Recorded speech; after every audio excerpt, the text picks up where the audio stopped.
You're barren. Two words that shattered everything. Lydia Harrow traveled 1,400 miles to become Jonas Caldwell's wife, only to watch him tear up their marriage contract the moment he read her medical letter. Stranded in the Montana wilderness with winter closing in, she accepted his cold offer, temporary teacher to his three motherless children, nothing more. But when the youngest whispered, "Will you be our mama?" everything changed. Stay until the end to see how a rejected woman became the heart of a broken family, and comment your city so I can see how far this story travels. The stagecoach lurched to a violent stop, throwing Lydia Harrow against the wooden sidewall hard enough to bruise. Dust exploded through the gaps in the leather curtains, coating her already filthy traveling dress with another layer of Montana grit. 23 days of rattling bones, stale bread, and the constant metallic taste of fear at the back of her throat. "Willow Ridge," the driver shouted, his voice rough as sandpaper. "End of the line, miss. Better you than me staying in this godforsaken place." Lydia's gloved hands trembled as she gathered her carpet bag and the small trunk that contained everything she owned in this world. Through the coach window, she caught her first glimpse of Willow Ridge Station, a collection of weathered buildings huddled against the brutal landscape like frightened animals. The Montana sky stretched overhead, gray and merciless, promising snow. This was supposed to be the beginning of her new life. Instead, it felt like the edge of the world. She stepped down from the coach, her legs unsteady after so many days of travel. The wind hit her immediately, cutting through her wool coat as if it were made of paper. December in Montana was nothing like December in Philadelphia. Back home, winter meant carolers and warm parlors. Here, it meant survival. "Mrs. Harrow?" The voice came from behind her, deep and careful. Lydia turned and her breath caught. Jonas Caldwell stood 6 feet away, hat in his hands, looking nothing like the hopeful photograph he'd sent 3 months ago. That man had smiled slightly, his eyes crinkling at the corners. This man looked carved from the same granite as the mountains surrounding them, all sharp angles and hard edges, weathered by grief and work, and something else she couldn't quite name. "Mr. Caldwell." Her voice came out steadier than she felt. "Yes, I'm Lydia Harrow." He nodded once, his gaze sweeping over her with the efficiency of a man assessing livestock. She felt herself being catalogued, too thin, probably, too pale. City soft. Everything a frontier rancher didn't need in a wife. "Journey was long?" he asked, but his tone suggested he didn't particularly care about the answer. 23 days, she said anyway. "The train to Cheyenne, then the stage. The last driver said the roads are closing soon. Snow." "They are." He bent to pick up her trunk, lifting it as if it weighed nothing. His shoulders were broad under his worn coat, his hands scarred and capable. "We should talk before we head to the ranch. There's a room at the station house. Private." Something in his voice made her stomach clench. This wasn't how mail-order marriages began. She'd read the letters from other women, heard the stories. The man was supposed to be nervous but eager, ready to take his bride home immediately. Jonas Caldwell looked like a man preparing for an amputation. The station house was barely warmer than outside. Jonas set her trunk down and gestured to a rough wooden chair. He remained standing, his back to the pot-bellied stove that did almost nothing to heat the space. "I got your last letter," he said finally. "The one you sent from Cheyenne." Lydia's heart dropped into her stomach. The letter. Of course. Dr. Morrison had insisted she tell him before the marriage. "It's only fair to the man," the doctor had said, his voice full of professional sympathy that did nothing to ease her shame. Some men consider children essential to a marriage. She'd written the letter in a Cheyenne hotel room, tears blurring the words. "There was an accident 2 years ago. An infection. The doctors say I cannot have children." "I understand if this changes things," Lydia said quietly, forcing herself to meet his eyes. They were blue-gray, like the winter sky. "I should have told you sooner, before I left Philadelphia." "Yes," Jonas said.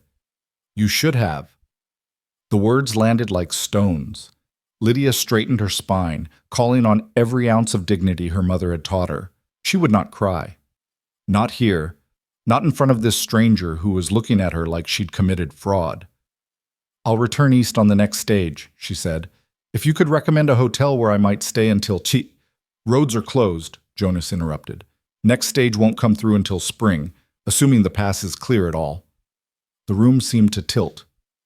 But the driver said, Driver was talking about the main road.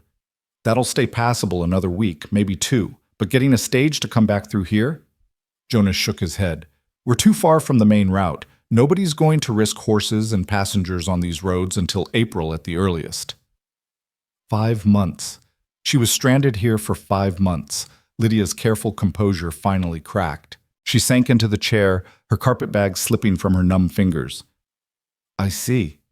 Jonas was quiet for a long moment. When he spoke again, his voice had lost some of its hardness. I've got 3 children at the ranch. Mira's 11, Teddy's 8, and Hazel just turned 5. Their mother died 18 months ago. Pneumonia. I'm sorry, Lydia whispered. They need schooling, Jonas continued as if she hadn't spoken. Mira can read well enough, but Teddy struggles, and Hazel doesn't know her letters at all. I'm no teacher. I can barely keep the ranch running and keep them fed and safe. Lydia looked up slowly, understanding beginning to dawn. You said in your letters you were a teacher back in Philadelphia, Jonas said. That true? Yes. I taught at Miss Preston's Academy for Girls.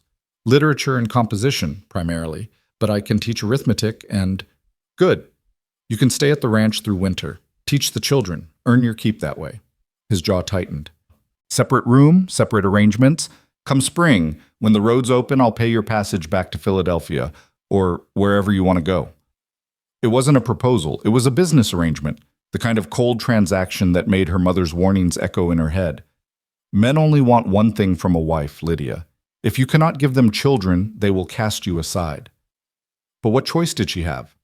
5 months in a strange town with no money, no friends, no shelter? Or 5 months as a governess on a ranch, at least warm and fed? I accept, Lydia said quietly. Thank you for your generosity. Jonas's expression didn't change. It's not generosity, it's practical. We leave in an hour. Dress warm. The ride to the ranch takes 3 hours, and the temperature drops fast once the sun goes down. He left her alone in the cold room, and Lydia finally let the tears come. The ranch appeared out of the gathering darkness like something from a fever dream, a sprawling log house with smoke curling from 2 chimneys, surrounded by outbuildings she couldn't identify in the gloom. Fences stretched into the distance, containing shadows that might have been cattle or horses.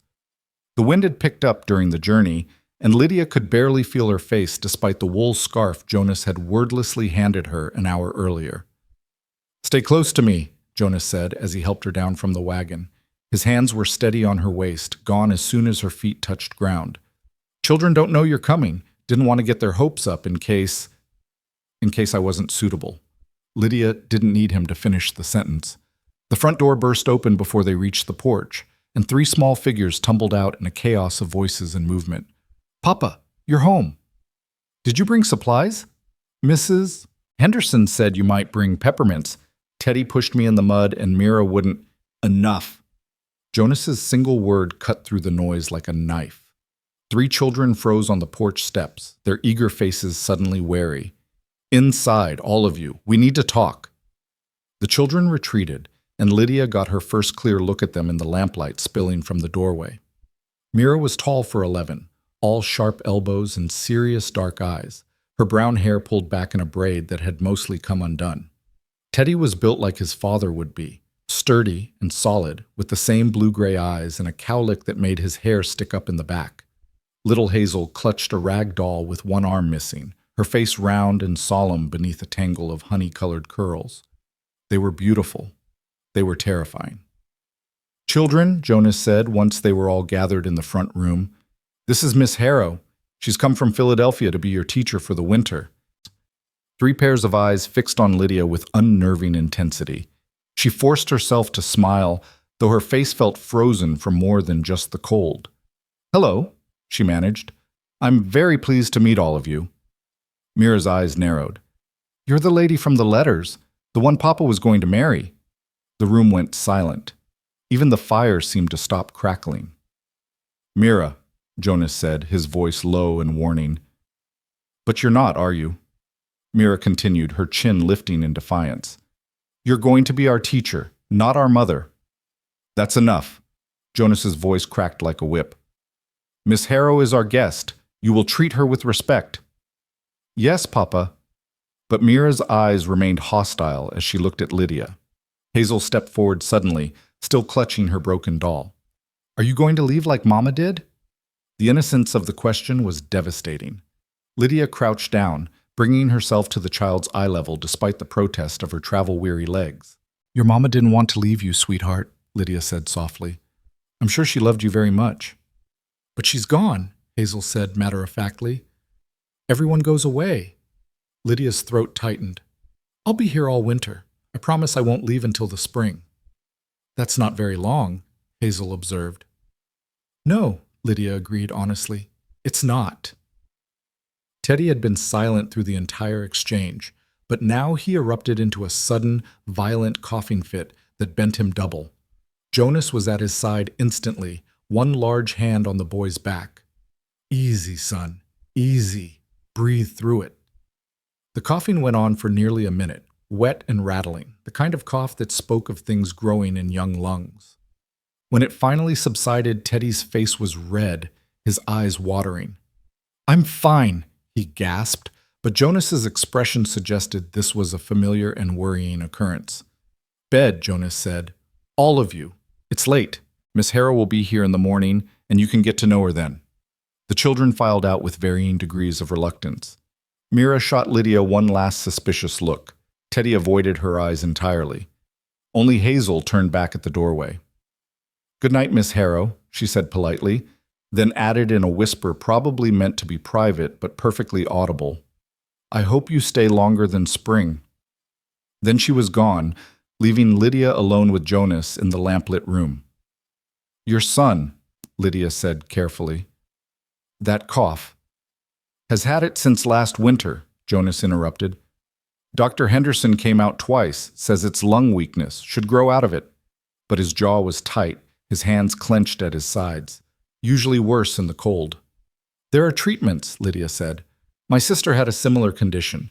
Steam inhalations, warm compresses, certain herbs. You a doctor now too? The word stung. Lydia straightened, feeling the exhaustion of 23 days of travel finally catching up with her. No, I'm simply offering what I know. Jonas rubbed his face with both hands, suddenly looking as tired as she felt. I'm sorry, that was uncalled for. It's been a long day. For both of us. He showed her to a small room off the kitchen, probably meant for a hired hand, with barely enough space for a narrow bed and a washstand. But it was clean, and the blankets looked thick and warm. There's water in the pitcher, Jonas said. Gets cold fast, so use it soon if you want to wash. Breakfast is at dawn. Children eat first, then we do chores. Then you can start lessons around 8. Mr. Caldwell, Lydia said, stopping him before he could leave. Thank you for not sending me away, for giving me this chance. Something flickered across his face, regret, maybe, or anger, or grief. It was gone too quickly to identify. Don't thank me yet, he said. Winter here is hard. Spring feels impossible. You might be cursing my name by February. He closed the door behind him, leaving Lydia alone in the strange room that smelled of wood smoke and unfamiliar soap. She sank onto the bed, still wearing her traveling clothes, too exhausted to even remove her boots. Through the thin walls, she could hear Jonas moving through the house, banking fires, checking locks. The sounds of a man who'd learned to do everything alone because he had no choice. Lydia closed her eyes and saw again the way Hazel had looked at her, that desperate hope poorly disguised by a 5-year-old's attempt at casual questioning. I hope you stay longer than spring. What had she gotten herself into? Dawn came too early and too cold. Lydia woke to the sound of someone, Jonas probably, stoking the kitchen fire back to life. Gray light filtered through the small window, and her breath misted in the air. She'd slept in her clothes, her body aching from the bed and the journey and the weight of her new reality. She forced herself up, washed quickly in the ice-cold water, and changed into a fresh dress, sensible gray wool, appropriate for a governess. When she emerged into the kitchen, she found Jonas already dressed, pouring coffee from a battered pot. Children are still sleeping, he said without preamble. You want breakfast? I can prepare it, Lydia offered, if you tell me where things are kept. Jonas gestured vaguely at the cupboards. Oats are in the blue tin, molasses on the shelf. We eat simple here. They worked in awkward silence, Jonas standing by the window with his coffee, Lydia figuring out the rhythm of the stove and the supplies.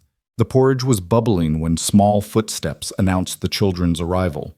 Hazel appeared first, still in her nightgown, her hair a wild halo around her sleep-soft face. She stopped in the doorway, staring at Lydia with wide eyes, as if she'd forgotten overnight that a stranger now lived in their house.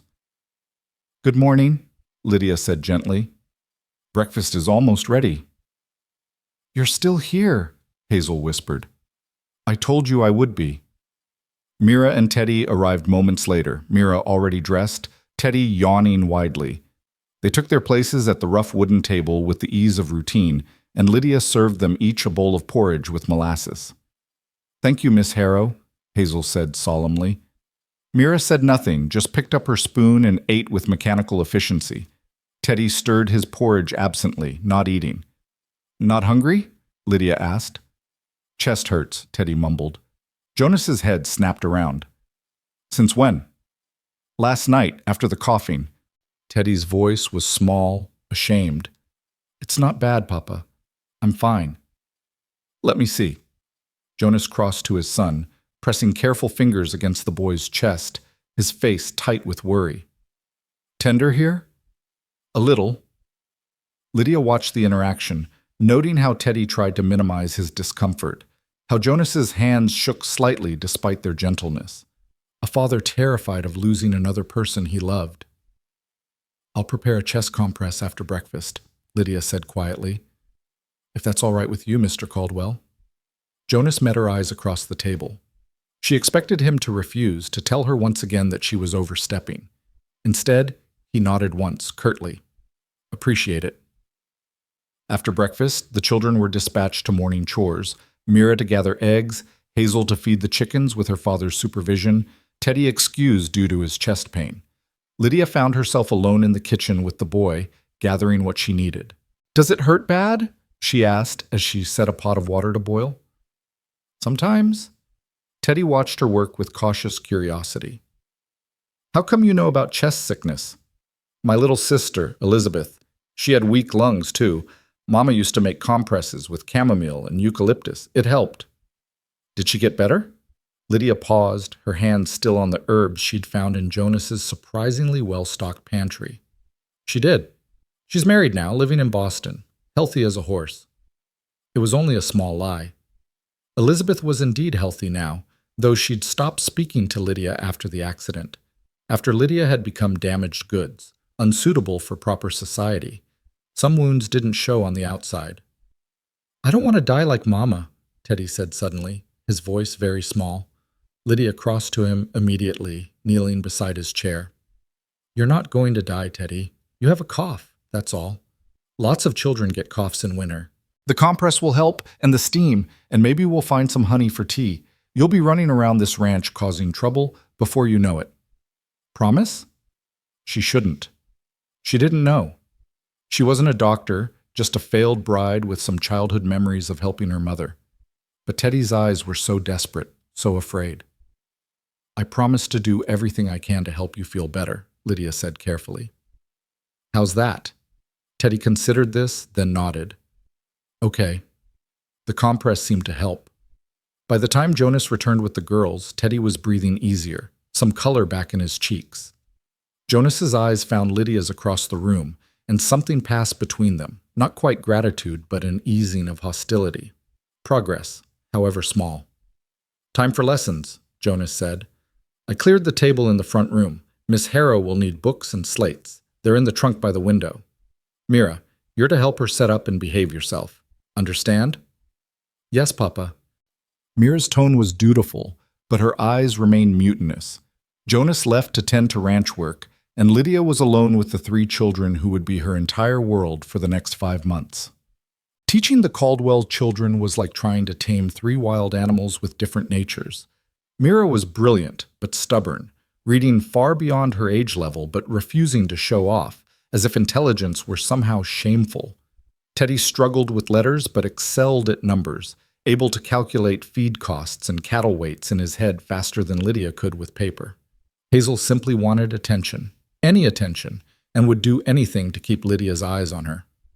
"I can write my name," Hazel announced on the second day, showing Lydia a slate covered in shaky letters that spelled Hazel. "That's wonderful," Lydia praised. "You're missing one letter, though. Do you know which one?" Hazel studied her slate seriously. "The wiggly one?" "The E." "Let me show you." Lydia guided the small hand, helping form the letter. "See? Now it says Hazel." "Like the tree," Hazel said. "Exactly like the tree. Your mama must have loved hazel trees." "Papa says she loved anything that grew." Hazel's voice was matter-of-fact, but her fingers tightened on the slate. "She had a garden, big as this room, but it all died when she did." Mira's head snapped up from across the table. "That's enough, Hazel. Mama wouldn't want you talking about sad things." "But it's true. I said enough." The sharpness in Mira's voice made Hazel's lip tremble, and Lydia felt something protective and fierce rise in her chest. "It's all right to talk about your mother," Lydia said gently. "Both the happy things and the sad things. Remembering someone we love isn't wrong, even when it hurts." "You didn't know her," Mira said coldly. "You don't get to talk about what she'd want." "You're right, I didn't know her." Lydia met the girl's hostile gaze steadily. "But I know what it's like to lose someone, and I know that keeping all the hurt inside just makes it worse." "You don't know anything." Mira stood abruptly, her chair scraping against the floor. "May I be excused?" It was a dismissal, not a request. Lydia recognized a battle she couldn't win. "Yes, take an hour. Practice your penmanship when you come back." Mira left without another word, and Lydia heard the front door slam moments later. Through the window, she could see the girl running toward the barn, her braid flying behind her. "She's angry all the time now," Teddy offered quietly. "Since Mama died. Papa says to let her be." "Sometimes people need to be angry for a while," Lydia said. "It's part of how they heal." "Are you angry?" Hazel asked with a child's devastating directness. "Papa said you came here to marry him, but then you couldn't. That seems like something to be angry about." Lydia's breath caught, out of the mouths of babes. "I was sad," she admitted, "and maybe a little angry, yes, but your papa was honest with me. That's important. And now I get to be your teacher, which is turning out to be rather wonderful." "Really?" Hazel's face brightened. "You like teaching us?" "Very much." "Even Mira when she's mean?" "Even Mira when she's mean," Lydia smiled. "Especially Mira when she's mean, because it means she's brave enough to show what she's really feeling. That takes courage." Teddy coughed then, a short burst that made him wince and press a hand to his chest. Lydia was at his side immediately. "Steam treatment," she said. "Right now. Hazel, can you be a good helper and fill the kettle?" The afternoon dissolved into the rhythm of care. Steam tents and chest rubs, chamomile tea with precious honey, warm blankets and quiet stories. Teddy fell asleep in the chair by the fire, his breathing finally easy, and Hazel curled up at Lydia's feet with her broken doll. "Can you fix her?" Hazel asked, holding up the toy. Her arm came off. "I can try. Do you have a sewing kit?" They spent the next hour in companionable silence, Lydia carefully reattaching the doll's arm while Hazel watched with intense concentration. The work was meditative, familiar. Back in Philadelphia, she'd spent countless evenings mending her students' things, torn hems and lost buttons and broken toys, small repairs that meant everything to a child. "There," Lydia said finally, holding up the repaired doll. "Good as new." Hazel clutched the doll to her chest, her eyes shining. "Thank you, Miss Harrow. Thank you, thank you, thank you." "You're very welcome, sweetheart." "I wish you were staying forever," Hazel whispered. "I wish you were going to be our real mama." The words landed like a punch to Lydia's sternum. Before she could formulate a response, the front door opened and Jonas entered, stamping snow from his boots. His eyes took in the scene, Teddy sleeping peacefully, Hazel clutching her repaired doll, Lydia with needle and thread still in her hands. "How's the boy?" he asked. "Much better. The steam treatments are helping. He should sleep well tonight." Jonas nodded, something easing in his shoulders. He looked at Hazel. "Time to help with supper. Go wash your hands." Hazel scampered off, still holding her doll, and Jonas moved closer to where Lydia sat. In the lamplight, she could see the exhaustion carved into his face, the worry that lived permanently in the lines around his eyes. "Thank you," he said quietly, "for helping him, for—" He gestured vaguely at the doll Hazel had carried away. "For being kind to them." "They're good children," Lydia said. "You've raised them well, Mr. Caldwell." "Jonas," the word came out rough, as if he wasn't used to offering it. "If you're living in my house, teaching my children, you should call me Jonas." "Lydia," she replied, "since we're being informal." He almost smiled. Almost. "Fair enough, Lydia." The use of her Christian name felt intimate in a way that made her pulse quicken. Dangerous. She stood quickly, gathering her sewing things. "I should help with supper." But before she could escape, Mira appeared in the doorway, her face flushed from cold and running. She looked at her father, then at Lydia, then back to her father. "Is she really staying?" Mira asked. "Or is she going to leave as soon as it gets hard? As soon as we start to—" She stopped, pressing her lips together hard. "As soon as you start to what?" Jonas asked gently. "Love her," Mira whispered, "like we loved Mama." The room went absolutely silent. Lydia felt tears prick her eyes, but Mira's face was fierce, defensive, daring either of them to make fun of her admission. Jonas crouched down, bringing himself to his daughter's eye level.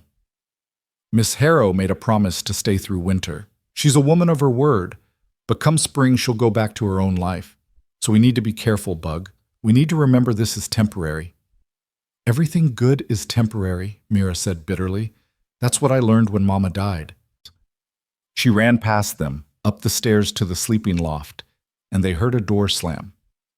Jonas stood slowly, running a hand through his hair. "I'm sorry. She's usually not so—" "She's grieving," Lydia interrupted softly, "and she's 11 years old and terrified of losing anyone else she might care about. There's nothing to apologize for." Jonas looked at her for a long moment, his expression unreadable. "You're not what I expected. Neither are you." Something passed between them then, some acknowledgement of the strangeness of their situation, the complexity of trying to build something functional out of broken expectations. Then Jonas stepped back, the moment passing. "I'll get Mira. We should eat." Supper was quiet, Mira subdued, Teddy still tired from his illness, Hazel chattering enough for all of them about her doll's miraculous recovery. Lydia caught Jonas watching her several times across the table, his expression thoughtful. That night, lying in her narrow bed, Lydia listened to the house settle around her, the creak of floorboards as Jonas checked on the children, the whisper of wind against the windows, the distant call of something wild in the darkness. 5 months, she reminded herself. You're here for 5 months, and then you'll go back east and build some other kind of life. But Hazel's words echoed in the darkness. I wish you were staying forever. And the terrifying part was how much Lydia was starting to wish for the same thing. The days began to blur together in a rhythm that felt both foreign and oddly natural. Wake before dawn, light the fire, prepare breakfast, teach the children, tend to Teddy's cough, break up arguments between Mira and Hazel, make lunch, more lessons, help with afternoon chores, cook supper, clean up, an hour of quiet in the evening before bed, exhausted. Lydia had never worked so hard in her life. Teaching at Miss Preston's Academy had been challenging, yes, but it had also been civilized. There had been other teachers to share the burden, servants to prepare meals, a schedule that made sense. Here, everything bled together, and she was constantly discovering new skills she didn't possess. How to bake bread that didn't come out like a brick, how to keep the fire going overnight, how to get blood stains out of Teddy's shirt after a nosebleed. But the children made it worthwhile. Teddy's cough improved with the steam treatments and the herbs Lydia brewed into bitter tea that he drank without complaining. His reading improved too, slowly, as Lydia worked out that he saw letters backwards sometimes and needed extra patience. He had Jonas's quiet steadiness, his tendency to think before speaking, but also a gentleness his father had buried beneath layers of grief and practicality. Hazel attached herself to Lydia like a barnacle, constantly underfoot, constantly chattering, constantly seeking approval and affection.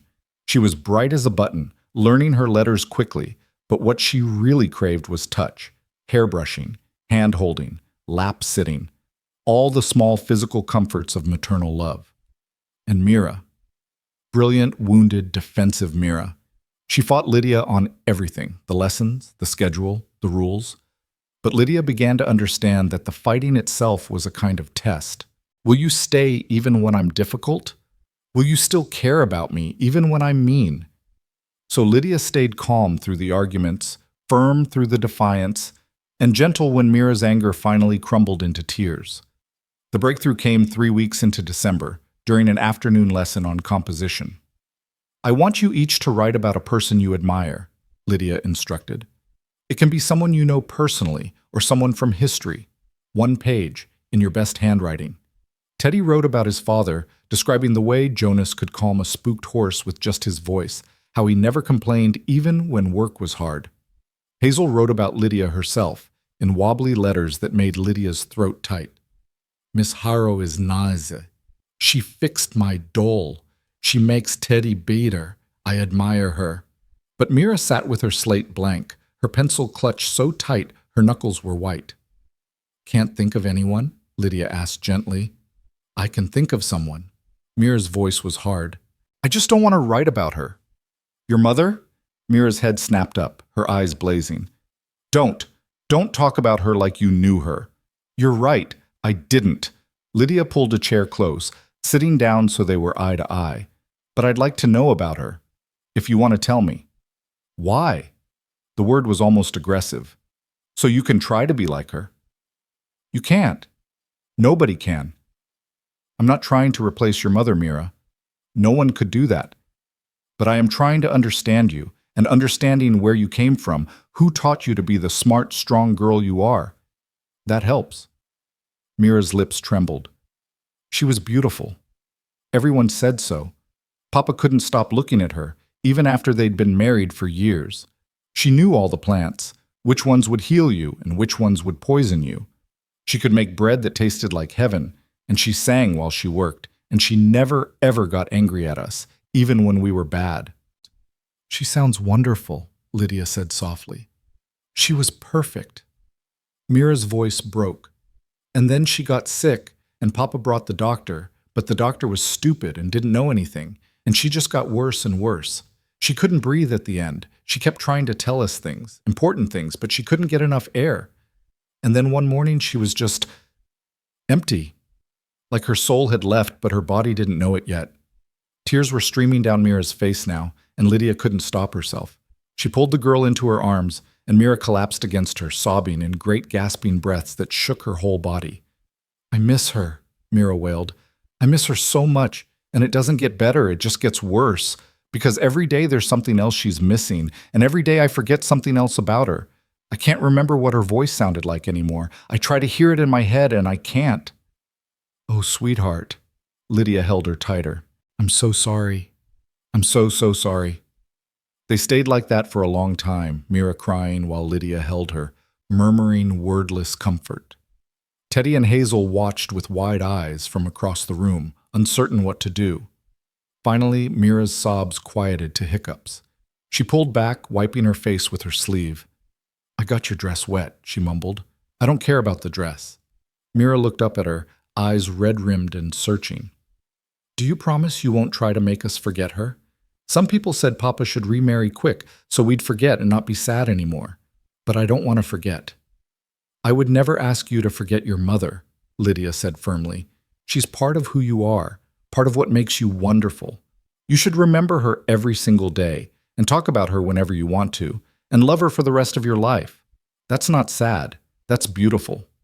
Mira studied her face for a long moment, then almost shyly. Can I still write about her? For the assignment? I would love that. The page Mira produced was the most beautiful thing Lydia had ever read. 3 pages instead of 1, in careful script, describing Sarah Caldwell in such vivid detail that Lydia felt she knew the woman. By the time she finished reading, there were tears on her own cheeks. This is extraordinary, Mira, she said. Your mother would be so proud of you." For the first time since Lydia had arrived, Mira smiled at her. A real smile, small but genuine. That night, after the children were in bed, Lydia found Jonas on the front porch despite the cold, staring out at the snow-covered valley. "She wrote about her mother today," Lydia said, wrapping her shawl tighter against the wind. "Mira, for a composition assignment. It was beautiful." Jonas was quiet for a long moment. "She doesn't talk about Sarah much, not to me." "She's afraid it hurts you to hear it." "It does." Jonas's voice was rough. "But not the way she thinks. It hurts because I'm failing them. Sarah would know what to say, what to do. She'd have Teddy's cough cured and Hazel not so clingy and Mira not so angry. I'm just making it all worse by trying." "That's not true," Lydia said firmly. "You're keeping them safe and fed and warm. You're teaching them to be strong and capable. Those aren't small things, Jonas." He turned to look at her, and in the moonlight his face was all shadows and sharp edges. "You're good with them, better than I expected." "I love teaching." The words came out more honestly than Lydia intended. "And your children are special, challenging sometimes, but special. They're getting attached to you." It wasn't quite an accusation, but almost. "I've seen it. Hazel follows you everywhere. Teddy talks about you at supper. Even Mira's starting to soften." "I'm sorry."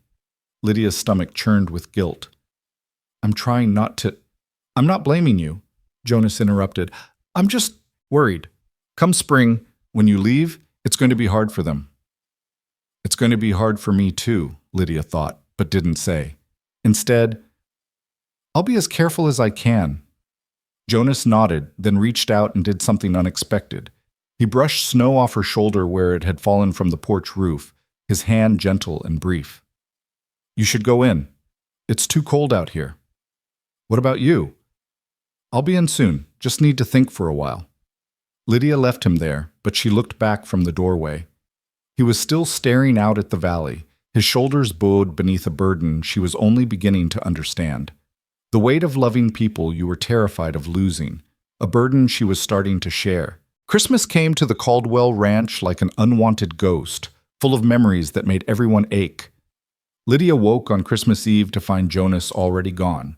"Out checking on the cattle," Mira said, though her tone suggested he was really just avoiding the day itself.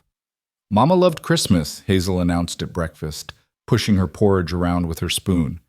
"She made gingerbread men with raisin buttons, and we sang carols, and Papa would cut down a tree from up in the hills."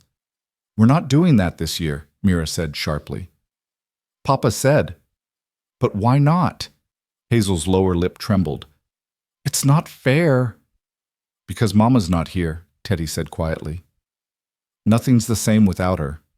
Lydia felt her heart crack watching their small faces, so resigned to joylessness. 23 days ago, she'd been planning to start a new life as Jonas Caldwell's wife. Instead, she was watching his children mourn a Christmas that would never come again. "What if we made new traditions?" Lydia heard herself say. "Not to replace the old ones, but to honor them. Your mother would want you to have joy, wouldn't she?" 3 pairs of eyes fixed on her with identical expressions of desperate hope mixed with suspicion. "Papa won't like it," Mira said, but her voice held a question. "Let me talk to your father. In the meantime, Hazel, do you remember how your mother made the gingerbread?" "A little bit. She let me help sometimes." "Then you can help me. We'll figure it out together." By the time Jonas returned at noon, stamping snow from his boots and looking like a man who'd been wrestling demons in the cold, the kitchen smelled of ginger and molasses. 3 children sat at the table decorating misshapen cookies with precious sugar saved from the pantry, their faces smudged with flour and actually smiling. Jonas stopped in the doorway, his expression unreadable. "What's all this?" His voice was carefully neutral, but Lydia caught the tension in his shoulders.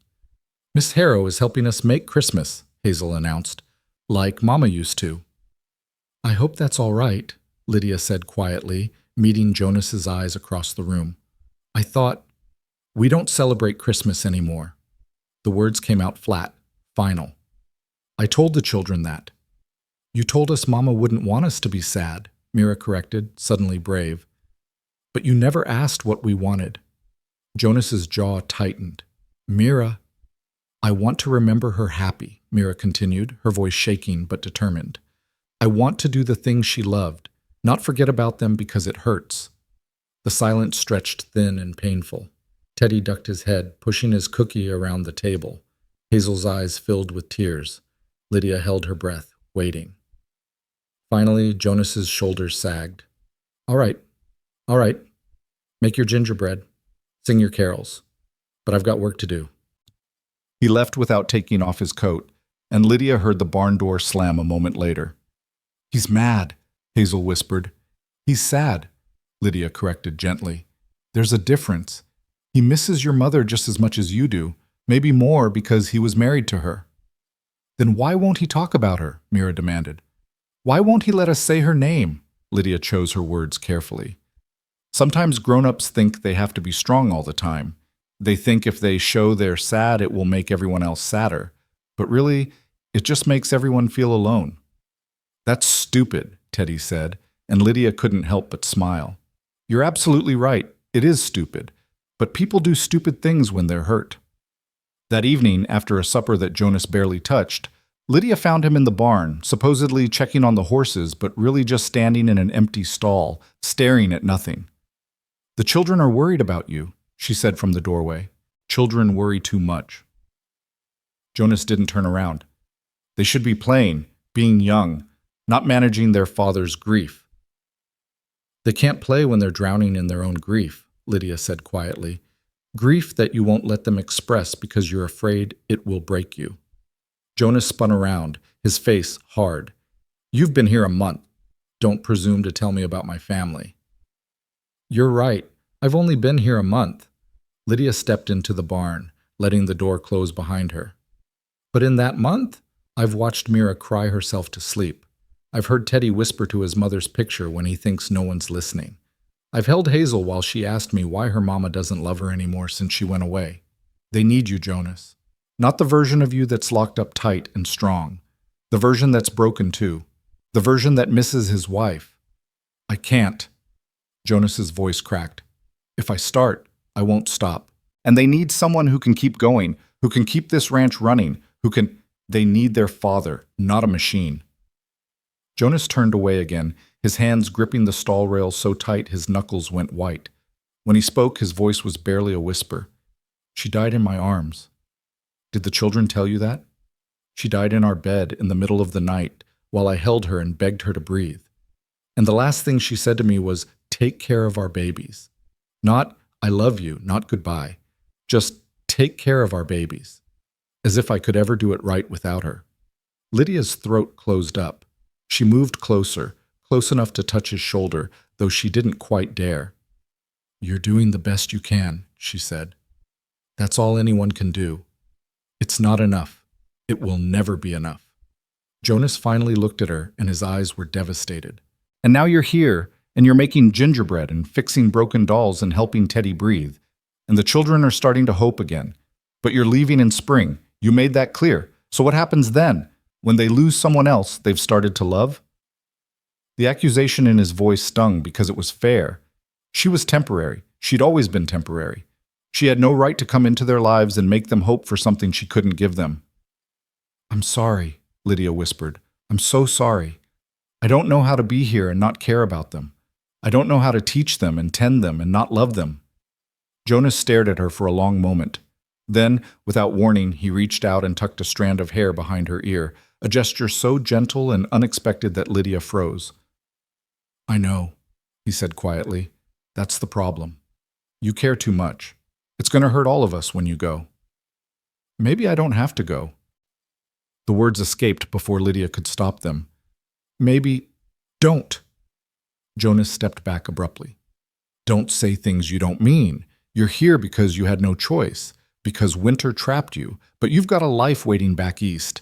A real life, not playing house with someone else's children on a ranch in the middle of nowhere. This feels more real than anything I had in Philadelphia, Lydia said, and she was surprised to find it was true. Maybe that's what's scaring you. Jonas's expression shuddered closed. I'm not scared. I'm practical. Come spring, you'll leave. That's the agreement. Until then, you're the teacher. Nothing more.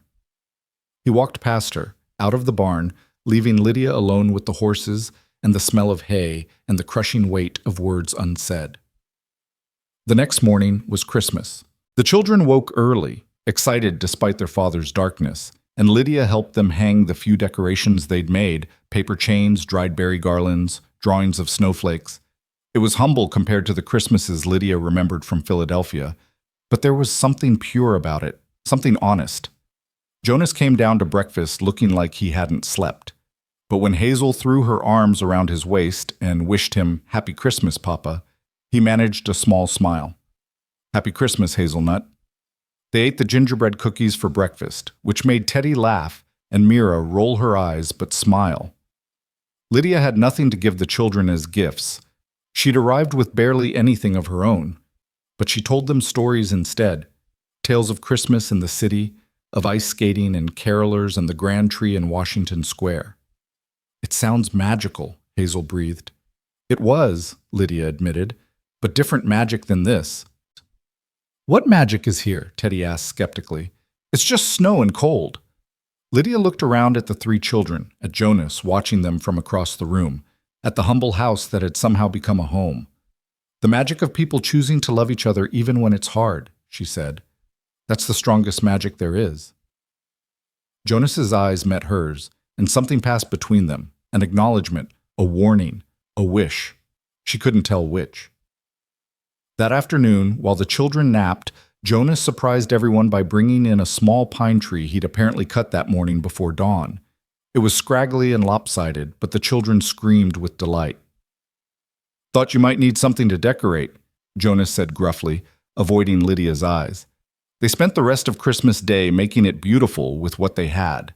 More paper chains, bits of ribbon, even some of Lydia's hairpins twisted into ornaments. It was the ugliest, most wonderful Christmas tree Lydia had ever seen. That night, after the children were finally asleep, drunk on cookies and joy, Lydia found Jonas on the porch again. She was learning this was his thinking place, his grieving place. "Thank you," she said softly, "for the tree. It meant everything to them." "Sarah would have wanted it," Jonas said. "You were right about that. She'd hate me for trying to skip Christmas just because it hurt." "You loved her very much." "I did. I do."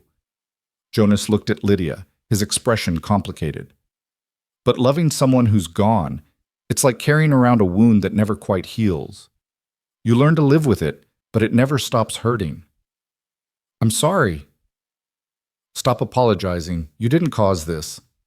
Jonas was quiet for a moment, then, "I'm the one who should apologize for what I said last night about you playing house. That was cruel. It was honest. It was scared." Jonas's admission was barely audible. "You were right. I am scared. Scared of caring about someone again. Scared of the children caring about someone who'll leave. Scared that if I let myself feel anything, I'll drown in it." Lydia's heart hammered against her ribs. "Jonas, but I'm tired of being scared," he interrupted. "And I'm tired of being alone even when I'm surrounded by my own children. So maybe we try something different." "What do you mean?" Jonas turned to face her fully. "I mean, maybe we stop pretending this is temporary. Maybe we stop fighting what's happening between us. Maybe—" He stopped, seeming to struggle for words. "Maybe I ask you again, properly this time, to stay, to be my wife, to be their mother." Lydia's breath caught. "You said you needed a wife who could give you more children. I can't. I have 3 children who need a mother more than I need more babies," Jonas said firmly. "And you're good with them. They love you. And I—" He swallowed hard. "I think I could love you too, if you let me." The world seemed to tilt sideways. This wasn't supposed to happen. She was damaged goods, the mail-order bride who'd been rejected, the woman no one wanted, and yet here was Jonas Caldwell asking her to stay, asking her to be his wife. "I don't know what to say," Lydia whispered.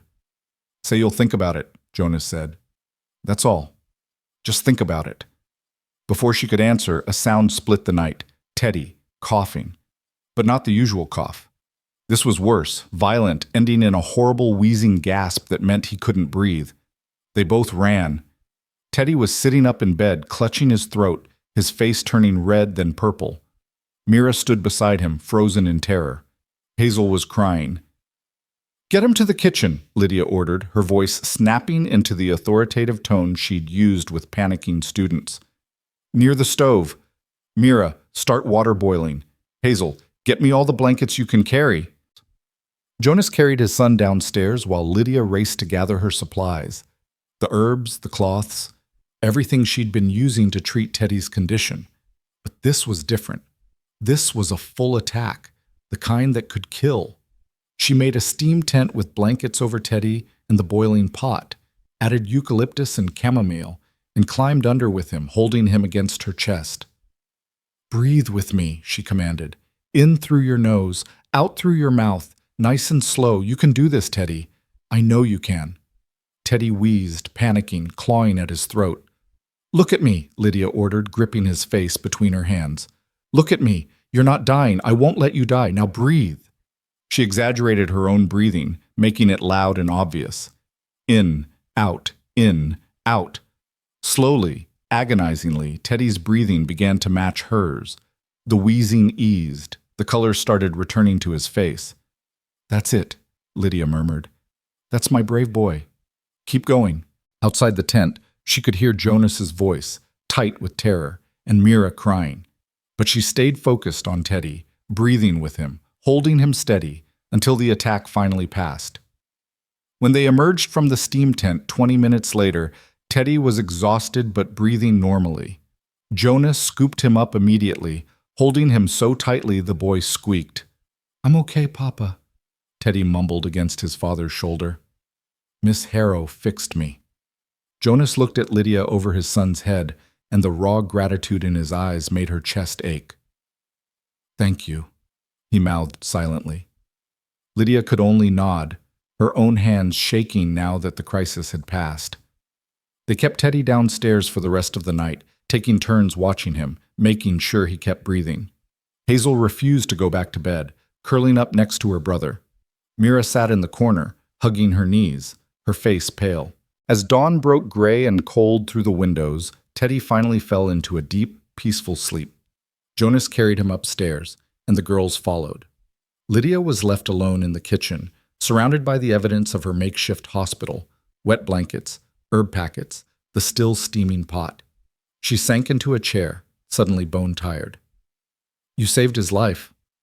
She looked up to find Jonas in the doorway, his face haggard. "I did what I could. It might happen again. He needs to see a real doctor, Jonas, someone with actual training." "Closest doctor is 2 days' ride in good weather. In winter, might as well be on the moon." Jonas moved closer, then did something that shocked her. He knelt beside her chair, taking her hands in his. "But you knew what to do. You kept him calm. You breathed him through it. That's not something from a book. That's something from the heart." Lydia's eyes filled with tears. "I was so scared. I thought—" "I know, so was I." Jonas squeezed her hands. "But you didn't freeze. You didn't panic. You saved my son." "Our son," Lydia whispered without thinking. If I say yes, he'd be our son." Jonas's face transformed. "Is that a yes?" "I don't know. But she never finished the sentence because Teddy's voice called weakly from upstairs. "Miss Harrow? I'm thirsty." Jonas helped her to her feet, steadying her when she swayed. "We'll talk later, about everything, but for now, our son needs water," Lydia finished, and felt a strange thrill at the word "our." The days after Christmas brought a cold snap that froze the world solid. Going outside meant risking frostbite. The animals huddled together for warmth. Even inside, near the fires, breath misted in the air. And then, on a bright January morning that hurt to look at, riders appeared on the horizon. Jonas spotted them first from the window and immediately tensed. "Company, stay inside with the children. Mum." But Lydia saw his hand go to the rifle above the fireplace, and her stomach clenched. "What's wrong?" "That's Silas Hargrove's horse in front," Jonas said grimly. "He doesn't make social calls." Silas Hargrove turned out to be a mountain of a man with a thick beard and eyes like chips of ice. He arrived with 3 men, all armed, all looking like they'd rather be anywhere else. They stopped their horses 20 feet from the porch, and Hargrove remained mounted, looking down at Jonas with clear contempt.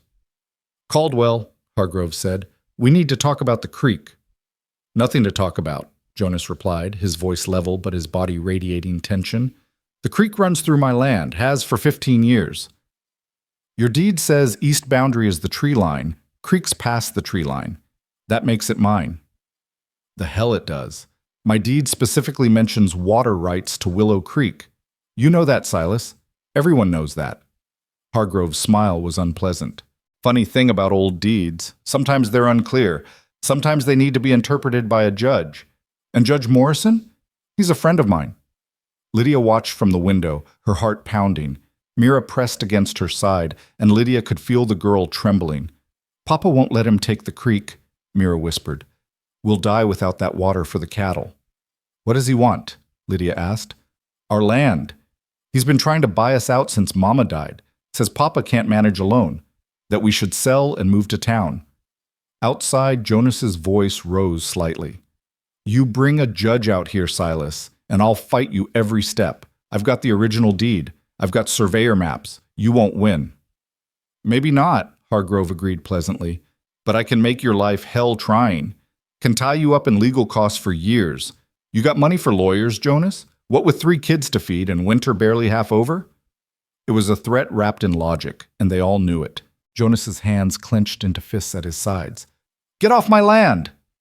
"Think about it," Hargrove said. "I'm offering fair price. More than fair. You take it, you and the kids can live comfortable in town. No more breaking your back out here. No more—" "I said get off my land." Jonas's voice was deadly quiet now. "Before I make you."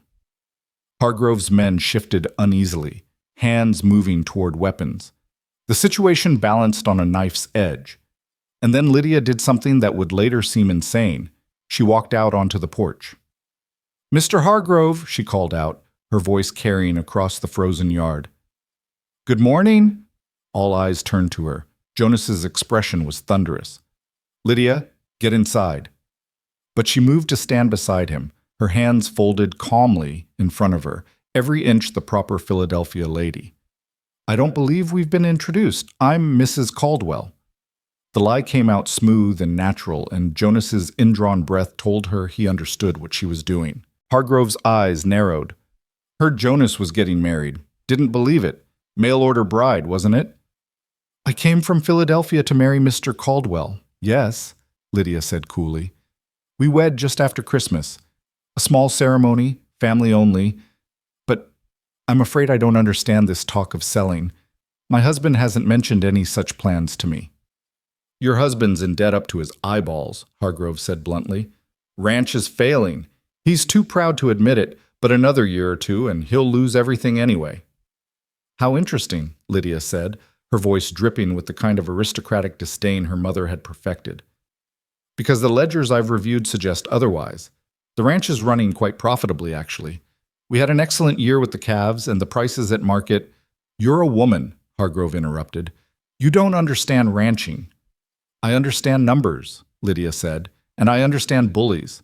You want this land because it's valuable, not because Mr. Caldwell is failing. The creek is the best water source for miles. Whoever controls it controls the entire valley. That's not charity you're offering, Mr. Hargrove. That's theft dressed up as kindness." Hargrove's face darkened. "Careful, Mrs. Caldwell. That's a serious accusation." "It's an accurate one." Lydia didn't back down. "Now, I believe my husband asked you to leave. I suggest you do so before I'm forced to note your trespassing in my correspondence with the territorial governor. He and my father were at Harvard together. I'm sure he'd be very interested to hear about local land disputes." It was a complete bluff. Lydia's father had never been to Harvard, and certainly didn't know any governors, but she delivered it with such confidence that Hargrove actually hesitated. "This isn't over," he finally said, yanking his horse's reins. "I'm certain it's not," Lydia agreed pleasantly. "Good day, Mr. Hargrove." They watched the riders leave, dust rising behind them despite the frozen ground. When they were finally out of sight, Jonas turned to Lydia, his expression caught between fury and admiration. "What the hell was that?" he demanded. That was me protecting what's ours, Lydia said, and realized she meant it. Somewhere in the last month, this ranch had become hers to defend. He's a bully. Bullies back down when someone stands up to them. He's a dangerous bully. You think he's just going to accept being embarrassed by a woman? Probably not. Lydia's hands were shaking now that the confrontation was over, but she kept her voice steady. But at least he knows you're not alone anymore. That you have someone standing with you. Jonas stared at her for a long moment. Then, without warning, he cupped her face in both hands and kissed her. It was brief, fierce, and tasted like desperation and hope mixed together. When he pulled back, his eyes were bright. "Marry me," he said. "Really marry me. Not because you're trapped here, not because you feel obligated. Marry me because you want this life. This ranch. These children. Me." Lydia's heart was hammering so hard she thought it might burst. "Jonas? She's going to be our mama!" Hazel's delighted shriek cut through the moment. The children had apparently been watching from the window and had excellent hearing. Mira and Teddy appeared on the porch, their faces cautiously hopeful. "Is it true?" Mira asked. "Are you really going to stay?"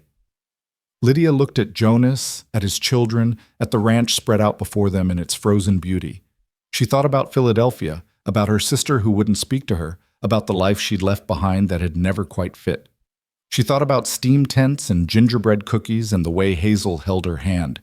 She thought about Mira's slowly softening defenses, and Teddy's quiet courage, and Jonas's rare smiles that felt like sunshine breaking through clouds. "Yes," she heard herself say. "Yes, I'm going to stay." The children erupted in chaos, all three trying to hug her at once. Jonas pulled them all together into one awkward, wonderful embrace, and for the first time since her train had pulled out of Philadelphia station, Lydia felt like she'd come home. But that night, lying in her narrow bed, reality set in. Silas Hargrove wasn't going to give up. The legal battle over the creek could destroy them, and she'd just lied to a dangerous man about being married to Jonas when they hadn't even properly courted yet. She'd also tied herself to a life she didn't fully understand, on a ranch that could fail, with 3 children who might grow to resent her trying to replace their mother. What had she done? The answer came in the darkness, quiet but certain. The only thing I could. The only thing that felt right.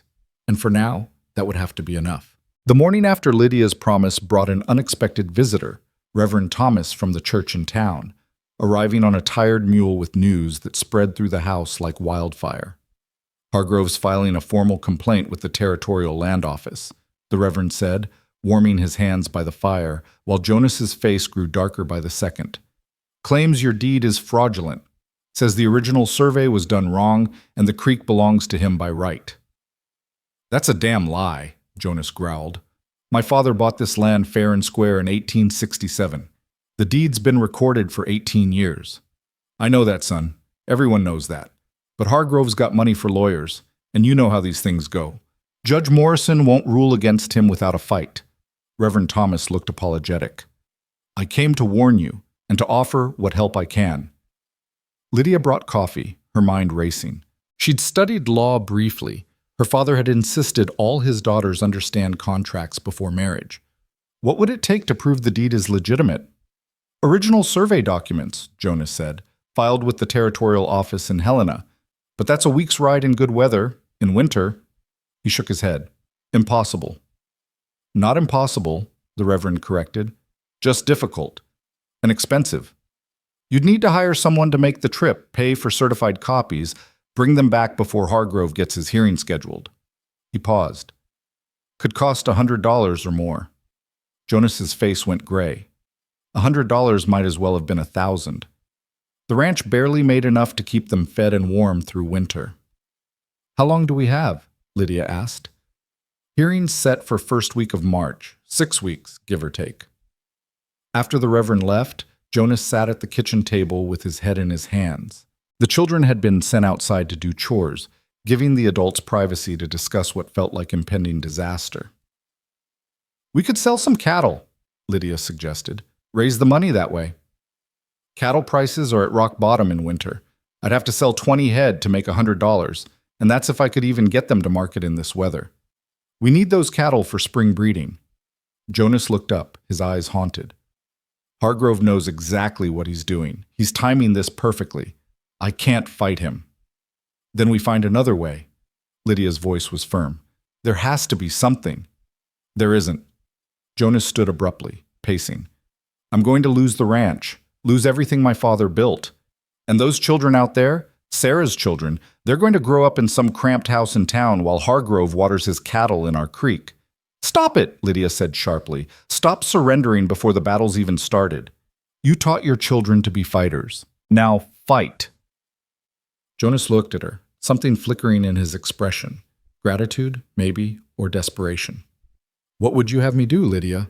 Rob a bank? Of course not, but there are other options. We could go to the land office ourselves. I could go. You? Jonas laughed bitterly. Woman traveling alone in winter? That's suicide. I traveled alone from Philadelphia, on trains and stagecoaches with other passengers. This would be different. Mountain passes in February, wolves, weather that could turn deadly in an hour. He shook his head violently. No, absolutely not. Then come with me. We'll go together. And leave the children alone for 2 weeks?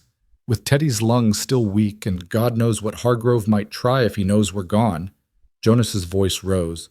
Think, Lydia. There's no good choice here. They stood facing each other across the kitchen, the impossibility of the situation hanging between them like smoke. There's always a choice, Lydia said quietly. We just have to be brave enough to make it. That afternoon, while Jonas was out checking the fence line, Lydia did something that would either save them or destroy what little trust they'd built. She searched the house. She found it in a trunk in Jonas and Sarah's old bedroom, the room Jonas no longer slept in, preferring the smaller room downstairs. Papers, neatly organized and labeled in a woman's careful hand. Sarah's hand, Lydia realized, feeling like an intruder in a dead woman's private space.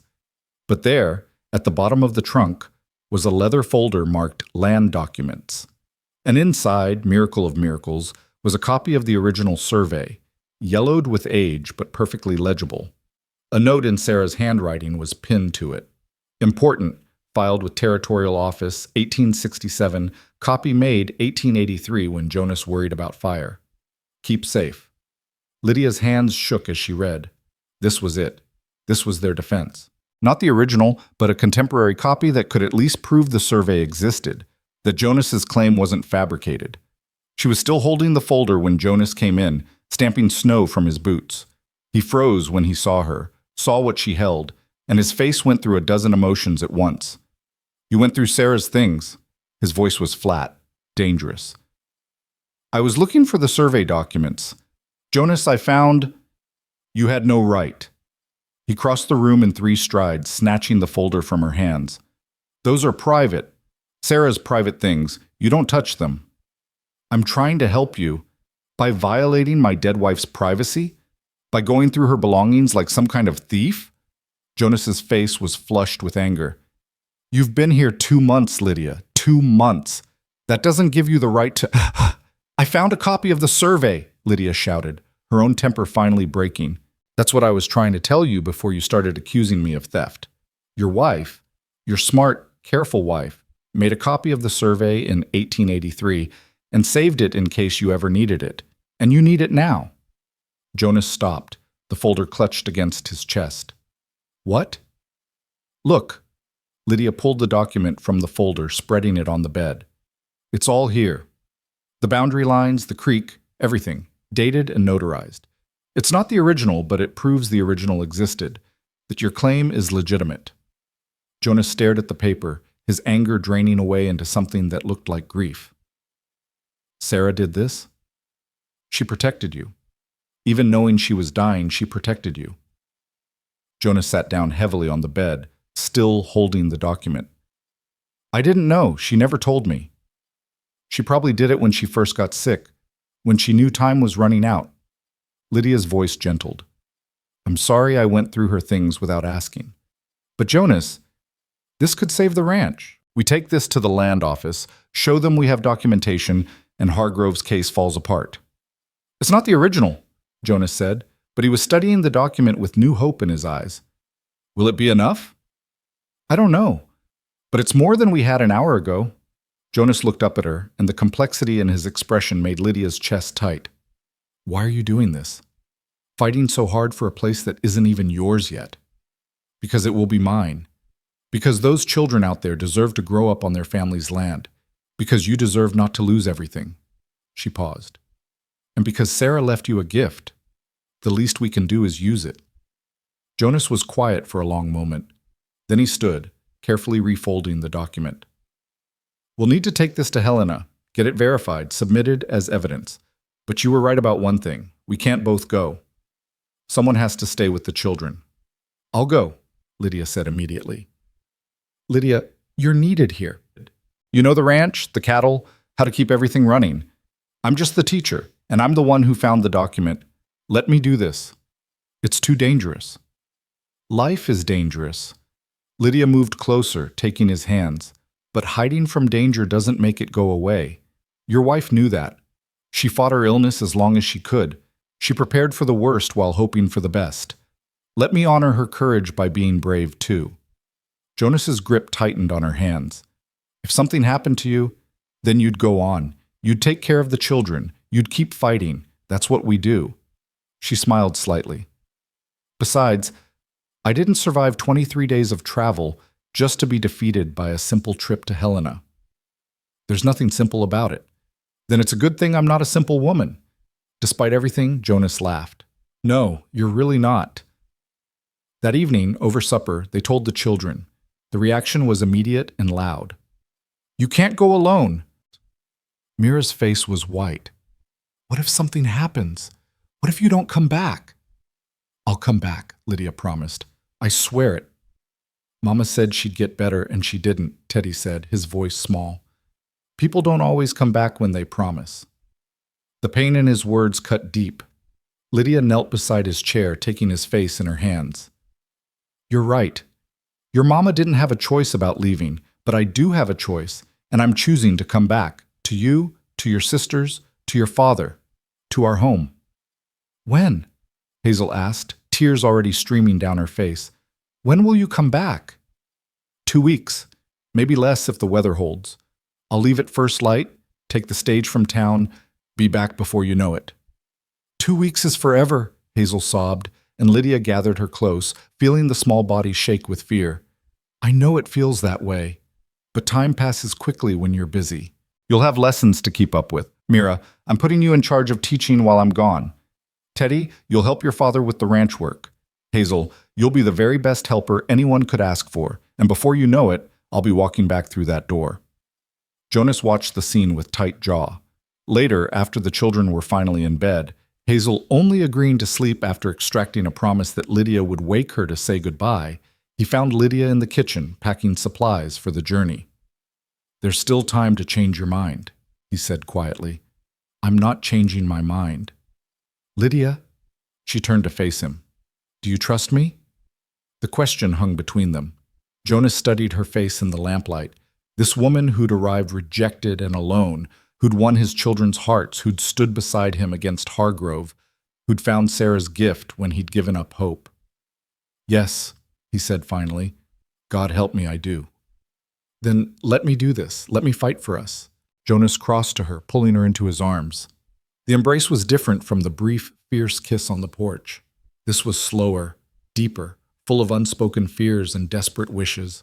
When he finally pulled back, his eyes were bright. You come back to me, he said hoarsely. To us. You hear me, Lydia Harrow? You come back. Harrow Caldwell, she corrected softly. Or it will be soon. I'm coming back, Jonas. Wild horses couldn't keep me away. She left before dawn, in the bitter cold that made breathing hurt.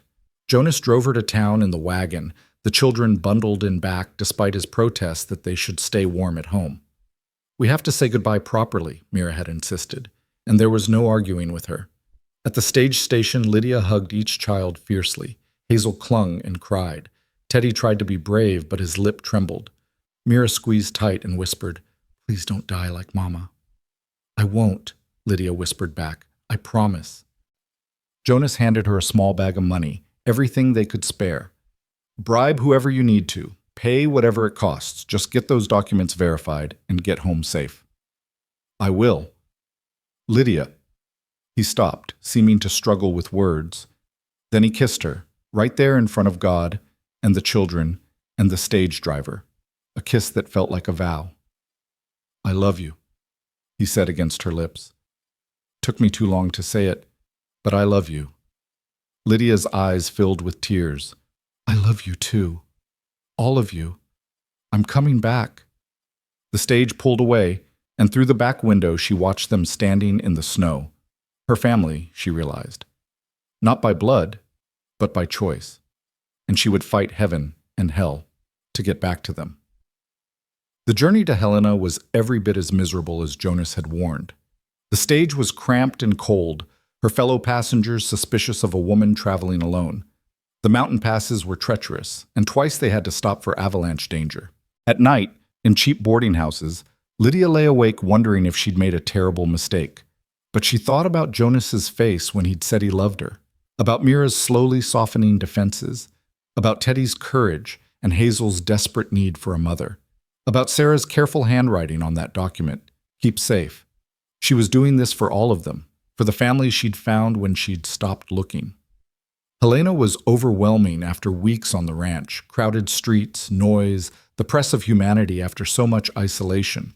Lydia navigated it with the determination of desperation, finding the territorial land office, presenting her case to a clerk who looked bored until she mentioned Silas Hargrove's name. Hargrove's been buying up half the territory, the clerk said, suddenly interested. Legal and otherwise. You got proof this deed is legitimate? I have a contemporary copy, made in 1883, notarized. She showed him the document. The clerk studied it, his expression growing more serious. This is good, real good, but you'll need the original survey filed here to verify it matches. Can we find it? If it exists, it's in the archives, but, miss, those archives, he gestured to a room full of filing cabinets that looked like they'd been organized by a drunk, could take days to search. Then we start searching. 3 days. 3 days of dusty files and yellowed papers and dead ends. Lydia's hands cramped from rifling through documents. Her eyes ached from reading faded ink by lamplight. The boarding house bed was hard and lonely, and every night she thought about the family waiting for her. And then, in a file mislabeled as 1865 when it should have been 1867, she found it. The original survey. Every line matching Sarah's copy. Proof positive that Jonas's claim was legitimate, that the creek belonged to the Caldwell Ranch, that Hargrove's complaint was fraudulent.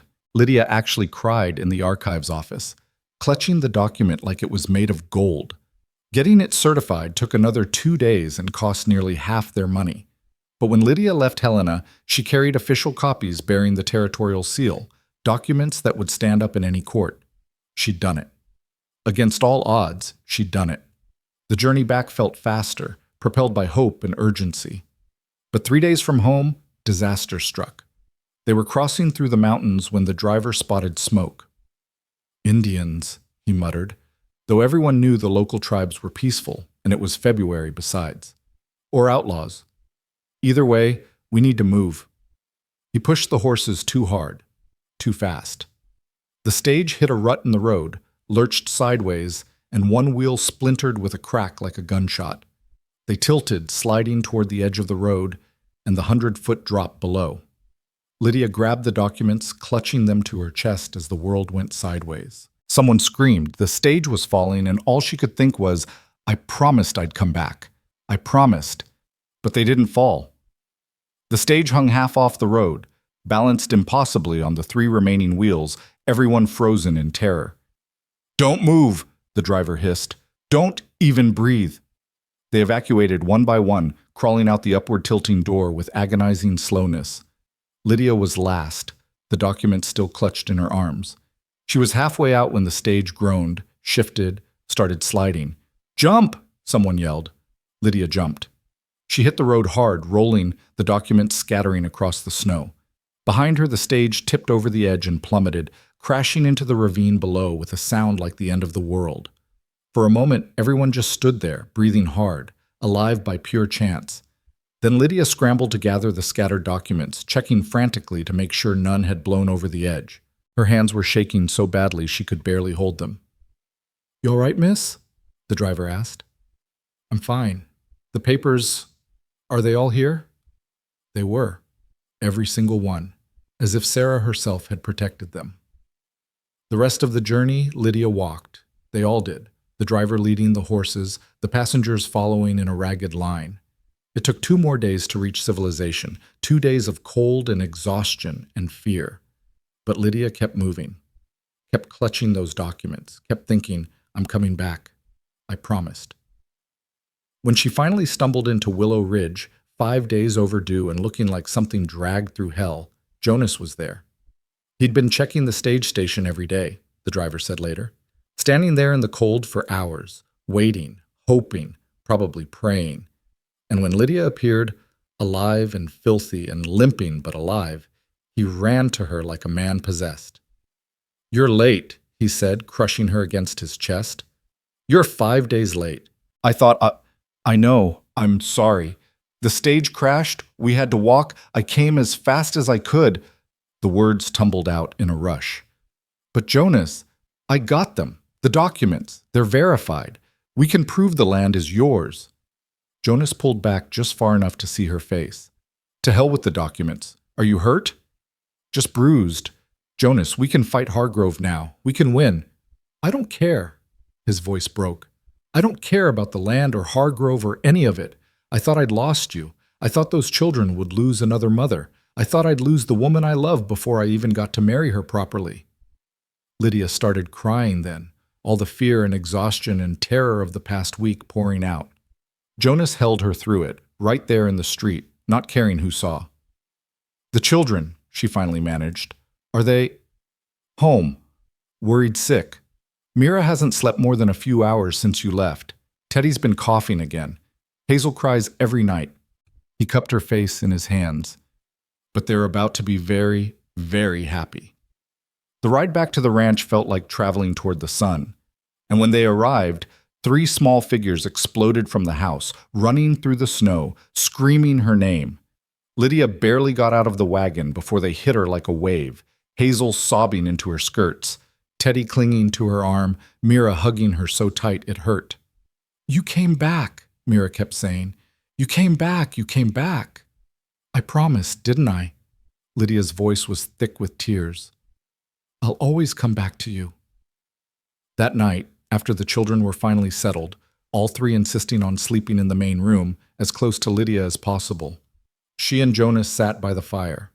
The documents lay on the table between them, official and undeniable.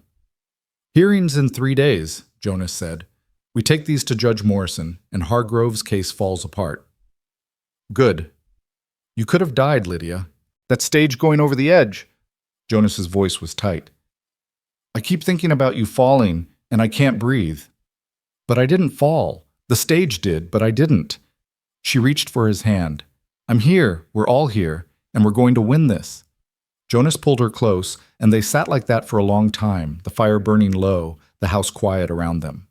Outside, winter still held the land in its grip. But inside, surrounded by the warmth of family and the promise of spring, everything felt possible. Marry me, Jonas said suddenly. Before the hearing, before anything else can go wrong, marry me this week. Lydia pulled back to look at him. Are you sure? I've never been more sure of anything. His eyes were fierce. You've proven yourself 100 times over. You saved Teddy's life. You stood up to Hargrove. You went to Helena and nearly died getting those documents. You kept your promise to come back even when it would have been easier to stay away. You're already their mother in every way that matters. Let me make you my wife in truth. Yes, Lydia whispered. Yes. 1,000 times yes. Jonas kissed her, and this time it tasted like hope instead of desperation, like beginning instead of ending. But neither of them knew that the real test was yet to come, that Hargrove wouldn't give up so easily, that the next few weeks would push them all to their breaking point, that sometimes winning meant surviving the battle first. They were married 2 days later in the front room of the ranch house, with Reverend Thomas presiding and the 3 children as witnesses. Lydia wore her best dress, the gray wool she'd arrived in, carefully mended and pressed. Jonas wore a suit that had belonged to his father, the shoulders a bit too broad but dignified nonetheless. Mira held a small bouquet of dried flowers from Sarah's garden, preserved somehow through the winter, and pressed it into Lydia's hands before the ceremony began. "Mama would want you to have something beautiful," she whispered. Lydia's throat closed up. "Thank you, sweetheart." The ceremony was simple. Jonas's hands trembled when he slid the ring onto her finger. His mother's ring, he'd told her the night before, brought from Missouri in a covered wagon 40 years ago. The gold was worn smooth, but it fit perfectly. "I, Jonas Caldwell, take you, Lydia Harrow, to be my wife," he said, his voice steady despite the emotion in his eyes. "To have and to hold from this day forward, for better or worse, for richer or poorer, in sickness and in health, to love and to cherish until death parts us." Lydia repeated the vows, and when she said, "until death parts us," she saw Jonas's jaw tighten, thinking probably of Sarah, of how death had parted them too soon. But then his eyes focused on her, really focused, and something in his expression shifted, from grief to hope, from past to future. "You may kiss your bride," Reverend Thomas said with a gentle smile. The kiss was chaste, appropriate for the children watching, but Lydia felt it all the way to her toes. When they pulled apart, Hazel was bouncing on her feet with excitement. "Now you're really our mama," she announced. "Not just pretend." "That's right," Lydia agreed, kneeling down to hug all three children at once. "Now I'm really your mama." Teddy's arms went around her neck. "Forever?" "Forever and ever." The celebration was modest. A special supper with a cake Mrs. Henderson from town had sent out, knowing they were getting married. The children were allowed to stay up late, and they sang songs around the fire, even Mira joining in with her surprisingly lovely voice. But as the evening wore on, reality settled back in. Tomorrow was the hearing. Tomorrow, they would face Hargrove in Judge Morrison's court and fight for everything they'd built. After the children were finally in bed, Jonas found Lydia in the kitchen, washing the dishes with movements that were too quick, too anxious. "Hey," he said softly, taking the plate from her hands. "They'll still be dirty tomorrow if you need to worry at them some more." "I can't stop thinking about the hearing. What if the documents aren't enough? What if Judge Morrison rules for Hargrove anyway? Then we appeal. We fight harder." Jonas set the plate down and pulled her into his arms. "But Lydia, even if we lose the ranch, and we won't, we still have each other. We still have the children. We'll survive. This is your family's land, your father's legacy. My father's legacy is me, and my children, and now you." Jonas tilted her chin up so she had to meet his eyes. "The land matters, yes, but it's not what makes us a family. We are." Lydia rested her head against his chest, listening to the steady beat of his heart. "When did you become so wise?" "About 5 minutes ago. Don't expect it to last." His arms tightened around her. "Come to bed, wife. Tomorrow we face the wolves. Tonight, let's just be happy." They climbed the stairs together, and for the first time since arriving at the ranch, Lydia entered the main bedroom, the one that had been Jonas and Sarah's, the one Jonas had avoided for 18 months. He'd cleaned it out earlier that day, she realized. The personal items were gone, stored respectfully away. Fresh linens covered the bed. Wildflowers, where he'd found them in February she couldn't imagine, sat in a jar by the window. "I wanted it to be ours," Jonas said quietly. "Not haunted by the past. A new beginning." Lydia turned to him, tears in her eyes. "It's perfect." That night, in the darkness of their room, with the Montana wind howling outside and the warmth of their marriage bed surrounding them, Lydia finally felt what she'd been searching for since leaving Philadelphia. Not just acceptance, but belonging. Not just shelter, but home. Morning came too quickly. They rode into town as a family, the children bundled in the wagon bed, tension radiating from every adult muscle. The courthouse was a simple building, barely more than a large cabin, but it held the power to destroy them. Inside, the room was already packed. Hargrove sat at the front with 2 lawyers, looking confident and prosperous in a suit that probably cost more than Jonas made in a year. When he saw Lydia and Jonas enter together, something ugly flickered across his face. "Mrs. Caldwell," he said, his tone mocking, Or should I say, the new Mrs. Caldwell? Congratulations on your marriage. Convenient timing. Mr. Hargrove, Lydia replied coolly. How kind of you to notice. Judge Morrison entered before Hargrove could respond, a rail-thin man with white whiskers and sharp eyes that missed nothing. Let's get started, he said, settling behind his desk. Mr. Hargrove, you're claiming the Caldwell Ranch boundaries are fraudulent. Present your evidence. What followed was an hour of legal maneuvering that made Lydia's head spin. Hargrove's lawyers presented maps, surveys, testimonies from experts who claimed the original boundary markers had been moved. They argued that Willow Creek had always been on Hargrove land, that Jonas's deed was either forged or based on faulty information. It was impressive in a horrifying way. Lies delivered with such confidence they almost sounded like truth. Then it was their turn. Jonas stood, and Lydia saw his hands shaking as he presented their documents, Sarah's copy and the verified originals from Helena. His voice was rough but clear as he explained the provenance, the dates, the careful notarization. My wife made a copy of these documents in 1883, Jonas said, and Lydia heard the grief underneath. Sarah Caldwell. She knew how important they were. She protected them. And now they prove beyond any doubt that this land, including water rights to Willow Creek, belongs to my family. Has belonged to us since 1867. Hargrove's lead lawyer stood immediately. Your Honor, we don't dispute that Mr. Caldwell has documents. We dispute their accuracy. The original survey was conducted by Thomas Brennan, Judge Morrison interrupted, studying the papers. I knew Tom Brennan, honest as the day is long, did surveys for half the territory before he died. He looked up, his eyes sharp. You calling him a liar, counselor? The lawyer faltered. Not exactly, Your Honor, but because if you're not calling him a liar, then you're accepting his survey as accurate, which means Mr. Caldwell's claim stands. Morrison turned to Hargrove. Silas, I've known you for 20 years. You're a shrewd businessman. But this is land theft dressed up in legal clothes. Your Honor, I protest, Hargrove began, his face reddening.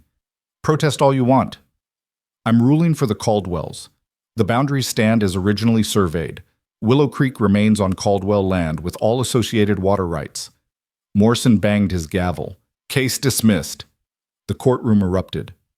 Hargrove surged to his feet, furious. His lawyers clustered around him, arguing. Jonas stood frozen, as if he couldn't quite believe what had just happened. Lydia grabbed his hand, squeezing hard. We won! Jonas, we won! We won, he repeated, dazed. Then it seemed to sink in, and he laughed. A sound of pure relief and joy. He swept Lydia up, spinning her around right there in the courthouse, while the children cheered and Hargrove glowered, and Judge Morrison watched with an approving smile. But as they filed out of the courthouse into the bright February sunshine, Hargrove caught Jonas's arm. This isn't over, he said quietly, his voice full of poison. You think some old papers change anything? You're still barely hanging on out there. One bad season, one disaster, and you'll come begging me to buy you out. I'll die first, Jonas said evenly. That can be arranged, Hargrove replied, and something in his tone made Lydia's blood run cold. Jonas must have heard it too because his face went hard. You threatening me, Silas? Just stating facts. Montana's a dangerous place. Accidents happen. Hargrove smiled, showing too many teeth, especially to people who make powerful enemies. He walked away before Jonas could respond, leaving them standing in the street with the children pressed close, suddenly aware that winning in court didn't mean the fight was over. Papa? Mira's voice was small. What did he mean? Nothing, Bug. Just a sore loser talking big. But Jonas's eyes followed Hargrove's retreating back, and Lydia saw genuine concern there. That night, after celebrating their victory with the special dinner Lydia had prepared, after the children were asleep and the house was quiet, Jonas checked every lock twice. He loaded the rifle that hung above the door and kept it closer than usual. You really think he'd try something? Lydia asked, watching him move through the house like a soldier expecting attack. Silas Hargrove doesn't make empty threats. He's used to getting what he wants, and we just humiliated him in open court. Jonas paused at the window, staring out at the dark. We need to be careful. All of us. Maybe we should ask for help. The Reverend or some of the other ranchers, most of them are either too scared of Hargrove or in debt to him. We're on our own. Jonas turned to her, his face grim. I need you to promise me something. If anything happens to me, you take the children and go. Don't try to fight him. Just go. Jonas, don't talk like that. Promise me, Lydia. She wanted to argue, to tell him nothing would happen, that they were safe now, but the fear in his eyes stopped her. I promise, but nothing's going to happen to you. I won't let it. Jonas managed a small smile. My fierce wife. When did you get so brave? When I fell in love with a stubborn rancher and his 3 impossible children. She moved into his arms. We've survived everything else. We'll survive this too. But that night, Lydia lay awake long after Jonas's breathing had evened out in sleep, listening to every sound the house made, every whisper of wind against the windows. Hargrove's words echoed in her mind. Accidents happen. She was still awake when she heard it, a sound that didn't belong. A creak of floorboards downstairs, too heavy to be one of the children. Lydia's heart slammed against her ribs. She shook Jonas awake, pressing her hand over his mouth before he could speak. His eyes opened instantly, alert. Someone's downstairs, she breathed into his ear. Jonas was out of bed in seconds, grabbing the rifle. He motioned for Lydia to stay, but there was no chance of that. She grabbed the iron poker from beside the bedroom fireplace and followed him. They crept down the stairs, every step an agony of trying to stay silent. The sound came again, definitely in the house, moving toward the kitchen. Jonas raised the rifle as they rounded the corner. Don't move or I'll shoot. Papa, don't! Mira's voice, high and terrified. Jonas lowered the rifle immediately, and Lydia ran forward to where the girl stood in the kitchen, her nightgown ghostly white in the darkness. Mira, what are you doing down here? Lydia's voice came out harsh with relief and residual fear. I heard something outside, by the barn. Mira's face was pale. Voices. I came down to tell you, but then I heard you on the stairs and I got scared. Jonas was already moving to the window, peering out into the darkness. Where? What direction? North side, near the big doors. Mira pressed against Lydia, trembling. Papa, I'm scared. What if it's Mr. Hargrove? Stay here with your mother, Jonas ordered, already heading for the door. No! Lydia's voice was sharp. You are not going out there alone. No. We'll send for help. We'll wait until morning when we can see. We're not giving them the advantage of darkness. Jonas looked like he wanted to argue, but another sound cut through the night. Horses, multiple horses, moving fast. And then, the unmistakable smell of smoke. The barn, Jonas breathed, and then he was running. Lydia screamed for him to stop, but he was already out the door. She turned to Mira. Wake your siblings, get them dressed and ready to move. If I'm not back in 5 minutes, you take them and run to the Henderson place. Understand?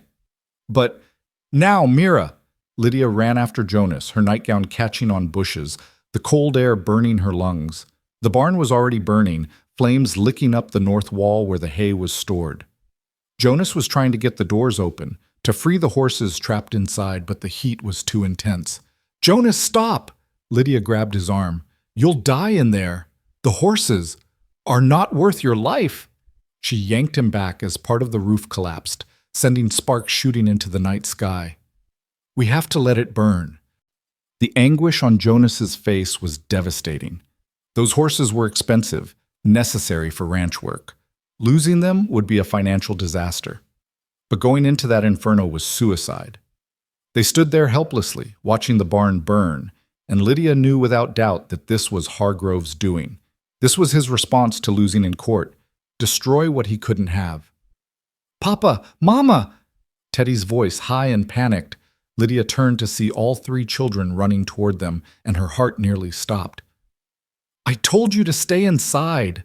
The house is on fire too, Mira screamed, pointing. Lydia spun around. Smoke was pouring from the kitchen windows. Someone had set multiple fires, trapping them between the burning buildings. The creek, Jonas said, his voice oddly calm despite the disaster unfolding around them. We get to the creek, away from the buildings. Now. They ran as a family, Jonas carrying Hazel, Mira and Teddy clutching Lydia's hands. Behind them, both buildings burned against the night sky, and Lydia had one horrible, clear thought. We're going to lose everything. They huddled on the creek bank, wrapped in the blankets Jonas had grabbed, watching their home burn. The children were crying. Jonas's face was stone, but Lydia saw his hands shaking. "This is my fault," she whispered.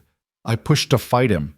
If we'd just accepted his offer, then we'd be surrendering to a bully," Jonas said firmly, "and teaching our children that evil wins if you're too scared to stand against it. No, Lydia, this is Hargrove's fault, his crime, his sin. But everything, the house, the barn, your tools, can be rebuilt." Jonas pulled all of them closer. "We're alive, all of us. That's what matters." "Where will we go?" Hazel asked, her voice very small. It was a good question. The house was gone. The barn was gone. All their supplies, their food stores, their clothing, everything but what they wore and what Jonas had grabbed was ash. "Town, I guess," Jonas said slowly. "Find rooms at the boarding house until—" "No!" Lydia's voice was suddenly fierce. "We're not leaving. We're not giving him that satisfaction." "Lydia, be reasonable. We have nowhere to live. We have the land. We have each other." She looked at him, her eyes blazing in the firelight. "You said the land doesn't make us a family." "We do. So we stay. We camp if we have to. We rebuild. But we don't run." Jonas stared at her like he'd never seen her before. "You're serious?" "Completely. Hargrove wants us broken and scattered. I won't give him that." She looked at the children. "What do you say? Are we fighters or quitters?" "Fighters," Mira said immediately, her jaw set in a line that reminded Lydia of Jonas. "Fighters," Teddy echoed, trying to sound brave despite his tears. Even Hazel nodded, clutching her rescued doll. "We stay with Mama and Papa." Jonas's eyes were bright with something that might have been tears or might have been fierce pride. "Then we stay, and we rebuild, together." As dawn broke over the smoldering ruins of their home, the Caldwell family sat together on the creek bank, cold and exhausted and homeless, but unbroken. Lydia leaned into Jonas's shoulder, feeling the children pressed around them, and thought about how far she'd come from that mail-order bride rejected for being barren. She'd found something better than perfection. She'd found purpose. She'd found family. She'd found herself. And no fire, no bully, no disaster could take that away. By mid-morning, news of the fire had spread, and people started arriving. Reverend Thomas came first, bringing blankets and food. Then Mrs. Henderson, with clothing her own grown children, had left behind. Other ranchers appeared, men who'd been too scared to stand against Hargrove publicly, but who brought tools and offers of labor. "Heard what happened," old Pete Martinez said, his weathered face grim. "Heard it was no accident. Hargrove's gone too far this time." "Can you prove it was him?" Jonas asked. "Found horse tracks leading back toward his property. Found some things in the ashes that don't belong, kerosene cans, rags tied together for wicks." Pete spat into the dirt. "Man's always been ruthless, but this is attempted murder." "What can we do?" Jonas's voice was tight with controlled fury. "Morrison already ruled against him, going back to court." "Forget court," Pete interrupted. "Court's for civilized disputes. This is something else. This is war." "I won't start shooting," Jonas said firmly. "I have children to think about." "Nobody's talking about shooting, but there are other ways to fight." Pete looked at the gathered men, all nodding agreement. "Hargrove's power comes from fear and money. We start standing together, that power disappears. We help you rebuild. We watch each other's properties. We make it clear that attacking one of us means attacking all of us." It was the closest thing to an alliance Lydia had seen since arriving. These hard, independent ranchers finally united against a common enemy. "Why now?" she asked. "Why help us now when you wouldn't stand with us before?" Pete's expression was shamefaced. "Because before, it was legal maneuvering, business. That we could look away from. But burning a family out of their home? Nearly killing children?" He shook his head. "That crosses a line. Some things you can't ignore." Over the next few days, the miracle of community unfolded. The men rebuilt the barn first. A simple structure, nothing fancy but functional. The women brought food and helped sort through the salvageable items from the house ruins, which weren't many. Someone donated a tent, large enough for the family to sleep in while the house was rebuilt. It was hard, grinding work. They fell into bed exhausted every night, only to wake before dawn and start again. The children helped as they could, Mira watching Hazel, Teddy fetching water, all of them being braver than children should have to be. But slowly, impossibly, things took shape. Walls went up. A roof appeared. Windows were installed, donated from a house in town being torn down. It wouldn't be as large as the original house, or as comfortable, but it would be home. Through it all, Hargrove stayed conspicuously absent. No one saw him in town. No one heard from him. It was as if he'd disappeared, and that worried Lydia more than his presence would have. "He's planning something," she said to Jonas one evening as they sat outside the half-built house, watching the sunset. "I know, but what?" The answer came 3 weeks after the fire. Sheriff Daniels rode out to the ranch, his face grave. "Jonas, Lydia, need to talk to you." They gathered in what would become their new kitchen, though it was currently just framed walls and a dirt floor. The sheriff looked uncomfortable, turning his hat in his hands. "Silas Hargrove's filed charges," he finally said. "Against you, Lydia." "What?" Lydia's voice was sharp with disbelief. "On what grounds?" "Fraud. Claims you lied about being married to get favorable treatment in court. Says the whole marriage is a sham, arranged specifically to strengthen Jonas's land claim." The sheriff looked apologetic. "He's demanding an investigation, wants the marriage annulled and the court case reopened." Jonas was on his feet instantly. "That's insane. We're legally married. Reverend Thomas performed the ceremony." I know, and I think it's garbage. But Hargrove's hired lawyers, big city lawyers, and they're making noise about mail-order bride fraud being common, about women marrying for convenience and then running off with property." The sheriff sighed. "Judge Morrison has to at least hear the case. That's the law." Lydia felt the world tilting again. Just when they thought they were safe, Hargrove had found a new weapon, and this one cut straight to the heart of everything they'd built. "When's the hearing?" Jonas asked, his voice dangerous. 2 weeks. I'm sorry, Jonas. I really am." After the sheriff left, Jonas punched the wall, or what would be a wall once they finished it. His knuckles came away bloody, but he didn't seem to notice. "He's going to destroy us," Jonas said. "One way or another, he's going to destroy us." "No." Lydia's voice was steel. "He's not, because this time I know exactly how to fight him." Jonas turned to her. "What are you talking about?" "I'm talking about the truth. The real truth, not the version he's trying to spin." Lydia's mind was racing, putting pieces together. "Hargrove wants to claim our marriage is fake? Then we prove it's real. We show everyone exactly who we are and what we've built." "How?" Lydia smiled, and it wasn't a kind smile. "We tell our story, all of it. The rejection, the struggle, the fire, the rebuilding. We make sure everyone in this territory knows exactly what Silas Hargrove is willing to do to steal land, and we make sure they know what we're willing to do to protect our family." Jonas stared at her, understanding dawning. "You want to go public, make this about more than just legal arguments." "I want to make this about truth versus power, heart versus greed, family versus—" She gestured at the half-built house around them. "Whatever Hargrove is. It's risky. Everything worth having is risky." Lydia moved closer, taking his bruised hands in hers. "We've already survived the worst he could throw at us. Fire, loss, legal attacks. We're still standing, still together. That's the story that matters." Jonas pulled her close, resting his forehead against hers. "How did I ever think I could do this alone?" "You couldn't. Nobody can. That's the point." Lydia pulled back to look at him. "So do we fight?" "We fight," Jonas agreed, "together." And as the Montana sunset painted the sky in shades of fire and gold, Lydia felt something settle deep in her bones. Not peace exactly, but determination. Hargrove had made a mistake. He'd thought burning their house would break them. Instead, it had forged them into something stronger than they'd been before. They were no longer a rejected bride and a grieving widower trying to survive. They were a family. They were fighters. And they were done running. The next morning, Lydia sat down at the makeshift table in their half-finished kitchen and began to write.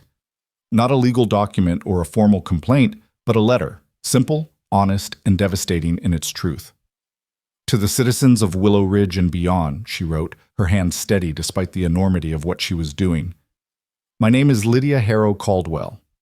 4 months ago, I traveled from Philadelphia as a mail-order bride, only to be rejected upon arrival because I cannot bear children. I share this intimate detail not for sympathy, but for truth. What happened next is a story about what family really means, and what one man is willing to destroy to feed his greed. She wrote for hours, pausing only when her hand cramped or when emotion threatened to blur the words. She wrote about arriving in Montana full of hope and shame, about Jonas's quiet offer that saved her life, about 3 motherless children who taught her that love wasn't about blood or biology, but choice. She wrote about Teddy's coughing fits, and Mira's walls crumbling, and Hazel's desperate need for a mother's touch. And then she wrote about Hargrove, about the threats, the legal maneuvering, the fire that nearly killed them all. She didn't speculate or accuse directly. She didn't need to. She simply laid out facts, dates, and consequences, letting readers draw their own conclusions. Some will say our marriage is convenient, she wrote in closing. They're right. It's convenient to have someone who'll hold you when grief threatens to drown you. Convenient to have someone who'll stand beside you when bullies come calling. Convenient to build a family on foundation of mutual respect and growing love rather than just passion that fades. If that's fraud, then I'm guilty. But I call it survival. I call it courage. I call it choosing life over surrender. She signed it simply. Lydia Caldwell, wife and mother. Jonas read it that evening, his expression unreadable. When he finished, he set the pages down carefully as if they might shatter. You're going to make enemies, he said finally. I already have enemies. Now I'm making sure everyone knows who they are. Hargrove will retaliate. This will make everything worse before it gets better. I know. Lydia met his eyes. Do you trust me? Jonas was quiet for a long moment, studying her face in the lamplight. Then he picked up the pages and read them again, more slowly this time. When he looked up, his eyes were bright. Every word of this is true, he said. Every single word. And yes, I trust you. Completely. They made copies, laboriously, painfully, Lydia's hand cramping as she reproduced the letter over and over. Then they distributed them everywhere, the general store, the church, the saloon, the boarding house. They sent copies to neighboring towns, to the territorial newspaper, to anyone who would read them. The response was immediate and explosive. Some people praised Lydia's courage. Others called her shameless for airing private matters publicly. The territorial newspaper reprinted the letter in full, adding an editorial questioning Hargrove's business practices. Suddenly, what had been a local land dispute became something bigger, a story about power and family, about who got to decide what made a marriage legitimate. The women of Willow Ridge, in particular, rallied. They'd watched Lydia arrive alone and scared. They'd seen her teaching the children, nursing Teddy, standing beside Jonas. They knew a real wife when they saw one, paperwork be damned. That letter spoke truth, Mrs. Henderson said loudly in the general store, making sure everyone heard. I've been married 40 years and I've never seen a more devoted mother than Lydia Caldwell. Any man who claims that's fraud is blind or stupid or both. Others echoed the sentiment. By the time the hearing arrived 2 weeks later, public opinion had shifted dramatically. People who'd been afraid to oppose Hargrove publicly were now openly critical. His business suffered. His reputation, carefully cultivated over decades, began to crumble. But Hargrove wasn't done fighting. The hearing was packed, standing room only, with people spilling out into the street. Judge Morrison looked tired before the proceedings even began, as if he knew this would be ugly. Hargrove's lawyers went first, and they were vicious. They painted Lydia as a conniving woman who'd manipulated a grieving widower for her own gain. They suggested Jonas had been too weak with grief to see clearly, that he'd been seduced by a pretty face and false sympathy. They brought up her infertility repeatedly, suggesting it proved she was damaged goods trying to trap a man any way she could. Lydia sat through it with her spine straight and her hands folded in her lap, though each word felt like a knife. Jonas's hand found hers under the table, squeezing so hard it hurt, and she squeezed back just as fiercely. Then it was their turn. Reverend Thomas testified first, describing the marriage ceremony, the clear commitment between Jonas and Lydia. "I've performed 100 weddings," he said. "Some were business arrangements, some were passionate but shallow. The Caldwell marriage is built on something stronger than either. It's built on respect, partnership, and genuine affection. Anyone with eyes can see it." Mrs. Henderson testified about watching Lydia with the children, about the clear bond between them. Old Pete Martinez testified about the fire, about finding evidence of arson, about his belief that Hargrove was behind it, though he couldn't legally prove it. And then Lydia stood to speak. The courtroom went silent, every eye fixed on her as she moved to stand before Judge Morrison, her heart hammering but her voice steady. "Your Honor, I won't claim our marriage is conventional," she began. "It's not. I came here as a mail-order bride and was rejected, rightfully so, by a man who wanted more children and I couldn't provide them. That rejection could have broken me. Instead, it led me to something better." She turned to face the courtroom, making sure everyone could hear. "I fell in love with 3 children who needed a mother more than I needed to feel sorry for myself. I fell in love with a man who showed me that strength isn't about never feeling pain. It's about feeling it and choosing to keep going anyway. I fell in love with land that tried to kill me, with winters that froze my bones, with a life that was harder than anything I'd known in Philadelphia." Her voice grew stronger, more passionate. "Mr. Hargrove's lawyers want you to believe I'm a fraud because our marriage didn't start with romance. But I ask you, what's more fraudulent? A marriage that grows from respect and partnership into genuine love? Or a marriage that starts with passion and fades into resentment when times get hard? What's more real? Vows spoken because you're desperate and alone? Or vows that are proven every single day through action and choice?" She looked directly at Hargrove, who sat stone-faced at his table. "I choose this family every day. I chose them when I could have gone back to Philadelphia. I chose them when standing beside Jonas meant making an enemy of a powerful man. I chose them when our house burned down and we had nothing but each other and the clothes on our backs. I chose them this morning when I woke up in a half-built house with winter wind cutting through the walls, and I'll choose them tomorrow and every day after that." Tears were streaming down her face now, but her voice never wavered. "So yes, Your Honor, our marriage was convenient. But convenient doesn't mean fake. It means necessary. It means survival. It means taking broken pieces and building something beautiful from the wreckage. And if that's not real, then I don't know what is." She sat down to absolute silence. Then someone in the back started clapping, a single person at first, then another, then more, until half the courtroom was applauding. Judge Morrison banged his gavel, but he was smiling. "Order," he called, but there was no real anger in it. "Order in the court." When silence finally returned, Morrison looked at Hargrove. "Silas, I'm going to be blunt. This is the most ridiculous waste of court time I've seen in 30 years on the bench. The Caldwell's marriage is legally sound. They were married by a minister, with witnesses, following all proper procedures. Whether their feelings at the time were romantic or practical is none of this court's business, and frankly, none of yours either." "But, Your Honor," Hargrove's lead lawyer tried to interrupt. "I'm not finished." Morrison's voice went hard. "Furthermore, there are some very serious questions about the fire that destroyed the Caldwell property. Questions about arson, about attempted murder. The sheriff is investigating, and I suggest you hope those investigations don't lead anywhere near you, Silas, because attempted murder is a hanging offense in this territory." Hargrove's face went white. "The charges are dismissed," Morrison continued. "The marriage stands, the original land ruling stands. And Silas?"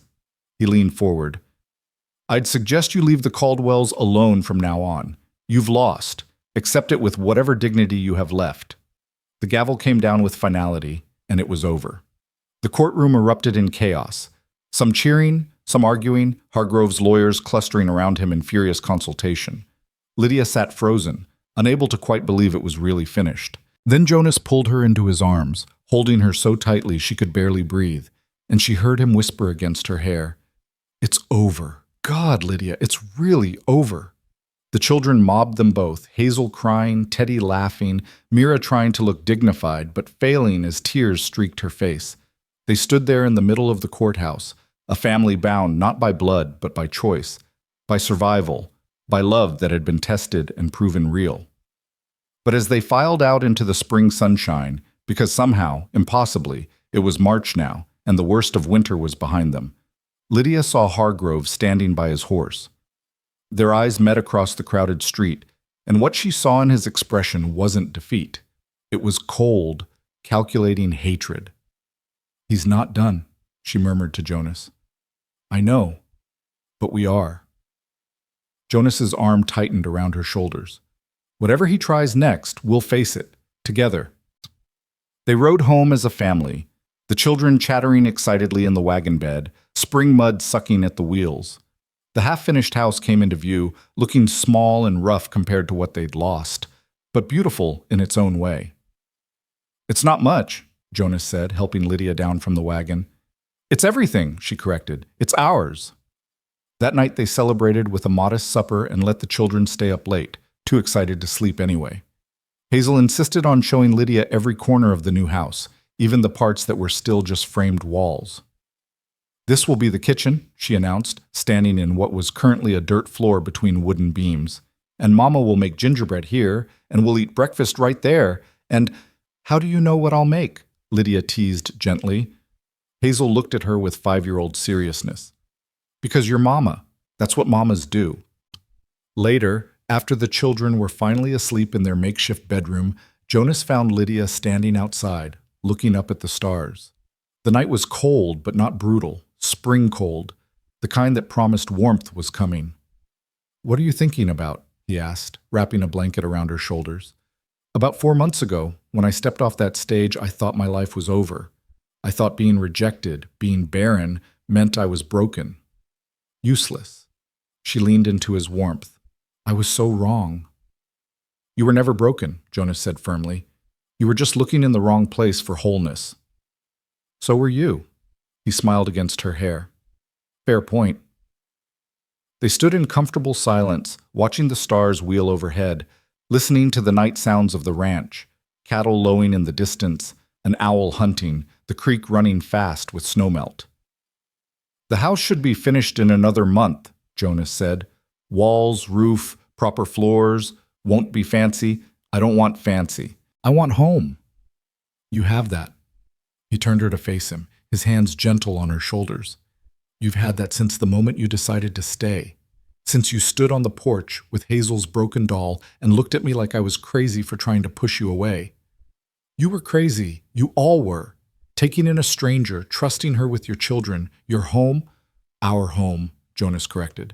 "This was always going to be our home. I think I knew it the first time I saw you with Teddy, breathing him through that coughing attack like you'd been his mother all along. You just fit. Like Sarah left a space exactly your shape, waiting for you to fill it." Lydia's eyes burned with tears. "Do you think she'd approve of us?" "I think Sarah would have loved you," Jonas said without hesitation. "She'd have loved how you fight for our children, how you stood up to Hargrove when I was ready to give up, how you rebuilt this family from ashes, literally." He cupped her face in his hands. "I think she'd be grateful you loved us when we needed it most." "I do love you," Lydia whispered. "All of you. More than I knew it was possible to love." "Good," Jonas kissed her softly. "Because you're stuck with us now.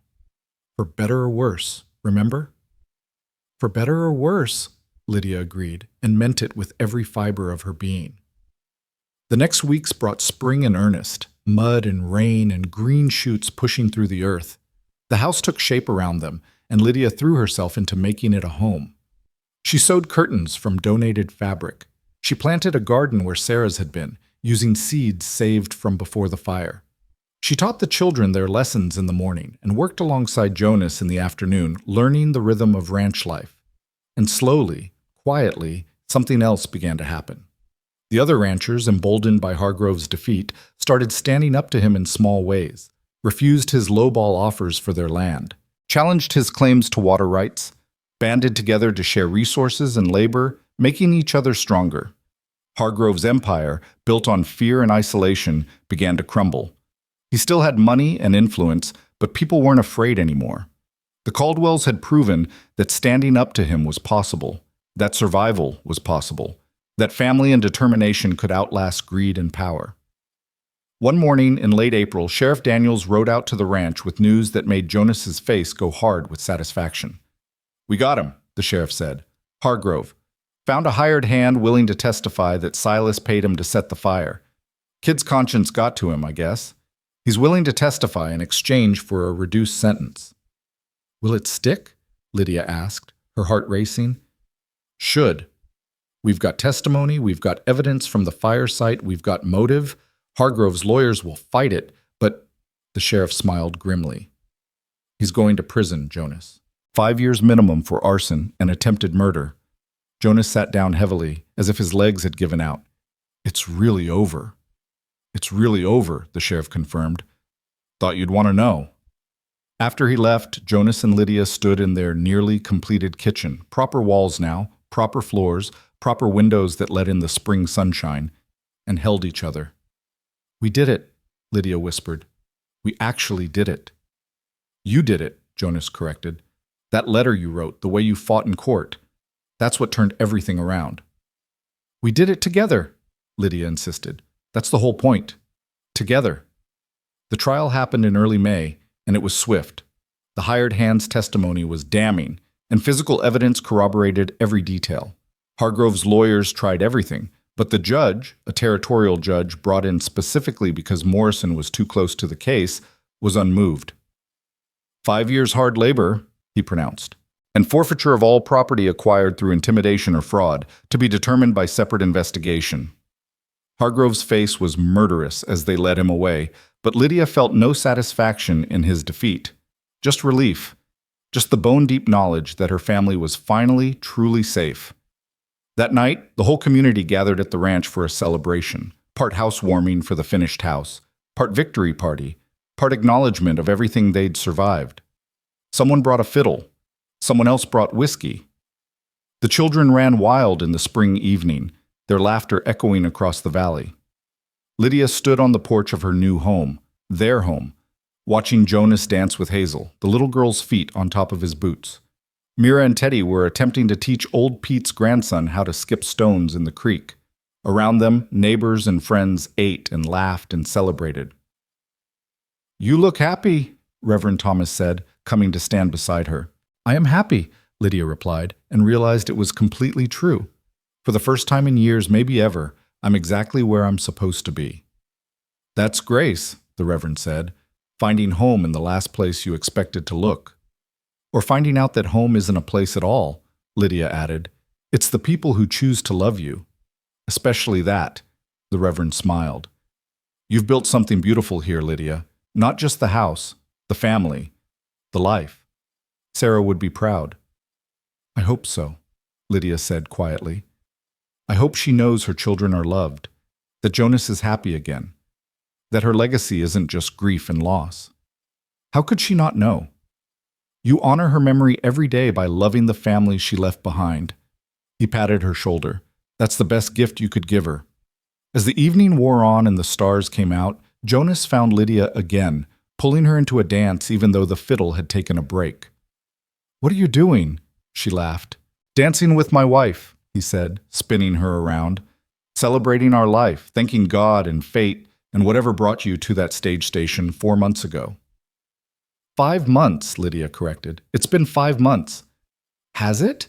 Feels like forever. Feels like yesterday." He pulled her close. "Feels like exactly the right amount of time." Over his shoulder, Lydia could see their children, Mira teaching Hazel a clapping game, Teddy showing off his stone-skipping technique. Their children. Not by birth, but by every choice that mattered. "I was thinking," Jonas said, his voice quiet beneath the party noise, "about what you said in court, about choosing us every day." "What about it?" "I choose you too. Every day, every moment, every breath." He stopped dancing, holding her face between his hands. "I choose this life we've built, this family, this woman who was brave enough to be rejected and stay anyway, who fought for us when I'd given up, who made me believe in second chances. Lydia's vision blurred with tears. Jonas, I love you, Lydia Caldwell, not conveniently, not practically, not because you saved my children or stood up to Hargrove or any of that. I love you because you're fierce and tender and stubborn and kind, because you make me want to be better than I am, because you've given me something I thought I'd lost forever. Hope. I love you too, Lydia whispered, so much it scares me sometimes. Good scared or bad scared? Good scared. The kind that means something matters more than your own safety. She smiled through her tears. The kind that means you're alive. He kissed her then, right there in front of everyone, a kiss that tasted like joy and promise and home. Around them, people cheered and whistled, but Lydia barely heard them. She was too busy feeling the solid warmth of Jonas's arms, the press of her children clustering around them for a family embrace, the rightness of this moment she'd never dared dream of. Later, after the guests had gone and the children were asleep and the house was quiet, Lydia stood in what would be Hazel's room, watching the little girl sleep. The room wasn't finished yet. No paint on the walls, no curtains on the windows, but it was safe and warm, and theirs. She asked me today if she could call you Mama, Jonas said softly from the doorway. Not Miss Harrow, not Miss Lydia, just Mama. What did you tell her? I told her she'd have to ask you. Lydia's throat closed up. And if I say yes? Then Mira and Teddy will want the same. Then you'll officially be what you've been all along, their mother. Jonas moved closer. Is that what you want? Lydia thought about arriving in Montana 5 months ago, rejected and alone, convinced she was broken because she couldn't bear children. She thought about 3 motherless children who'd taught her that family wasn't about biology or blood, but about showing up every day and choosing love over fear. Yes, she said simply. That's exactly what I want. Then it's settled. You're Mama now, officially and forever. That night, lying in their bed in their new home with Jonas's arm around her waist and the sound of their children breathing in the next room, Lydia felt something she'd never felt before. Complete. Not perfect, because perfection was impossible and overrated, but complete. Whole. Enough. She'd come to Montana as damaged goods, a mail-order bride no one wanted. She'd been rejected for something she couldn't control, couldn't fix, couldn't change. But that rejection had led her here, to this man who'd learned to love again, to these children who'd needed her as much as she needed them, to this life that was harder and more beautiful than anything she'd left behind. She'd been rejected for being barren, but she'd never been barren at all. She'd just been waiting for the right family to nurture, one that needed a mother's heart more than a mother's womb. In the darkness, Jonas stirred, pulling her closer. You awake? He murmured. Just thinking. About what? About how sometimes the best things come from the worst moments. How being rejected was the best thing that ever happened to me. Jonas chuckled. Should I be insulted? You know what I mean. If you'd accepted me that first day, we would have married out of obligation, built a life on duty instead of choice. I wouldn't have had time to fall in love with your children. You wouldn't have had time to see me as anything but a solution to a problem. So you're saying rejection made us stronger? I'm saying rejection made us real. She turned in his arms to face him. We chose each other. Not because we had to. Because we wanted to. That's worth everything. You're worth everything, Jonas corrected, kissing her forehead. And I'm grateful every day that you were brave enough to stay. Spring turned to summer and the ranch thrived. The garden Lydia had planted flourished, producing vegetables they sold in town for actual profit. The cattle herd grew. Teddy's cough disappeared entirely with the warm weather, and he grew 3 inches seemingly overnight. Mira started writing poetry, beautiful, haunting verses about Montana and family and survival. Hazel called Lydia Mama constantly, as if making up for lost time. And Jonas smiled, really smiled, the kind of smile that reached his eyes and stayed there, transforming his whole face. They had problems, of course. Money was tight. The work was endless. Some nights Lydia fell into bed so exhausted she couldn't remember her own name. They argued sometimes, about discipline, about spending, about whose turn it was to muck out the stables. But they were happy. Bone-deep, soul-satisfied happy in a way Lydia had never imagined possible. One August evening, she sat on the porch with Jonas, watching the children play in the creek, their laughter carrying on the summer wind. "You know what I realized?" she said. "What's that?"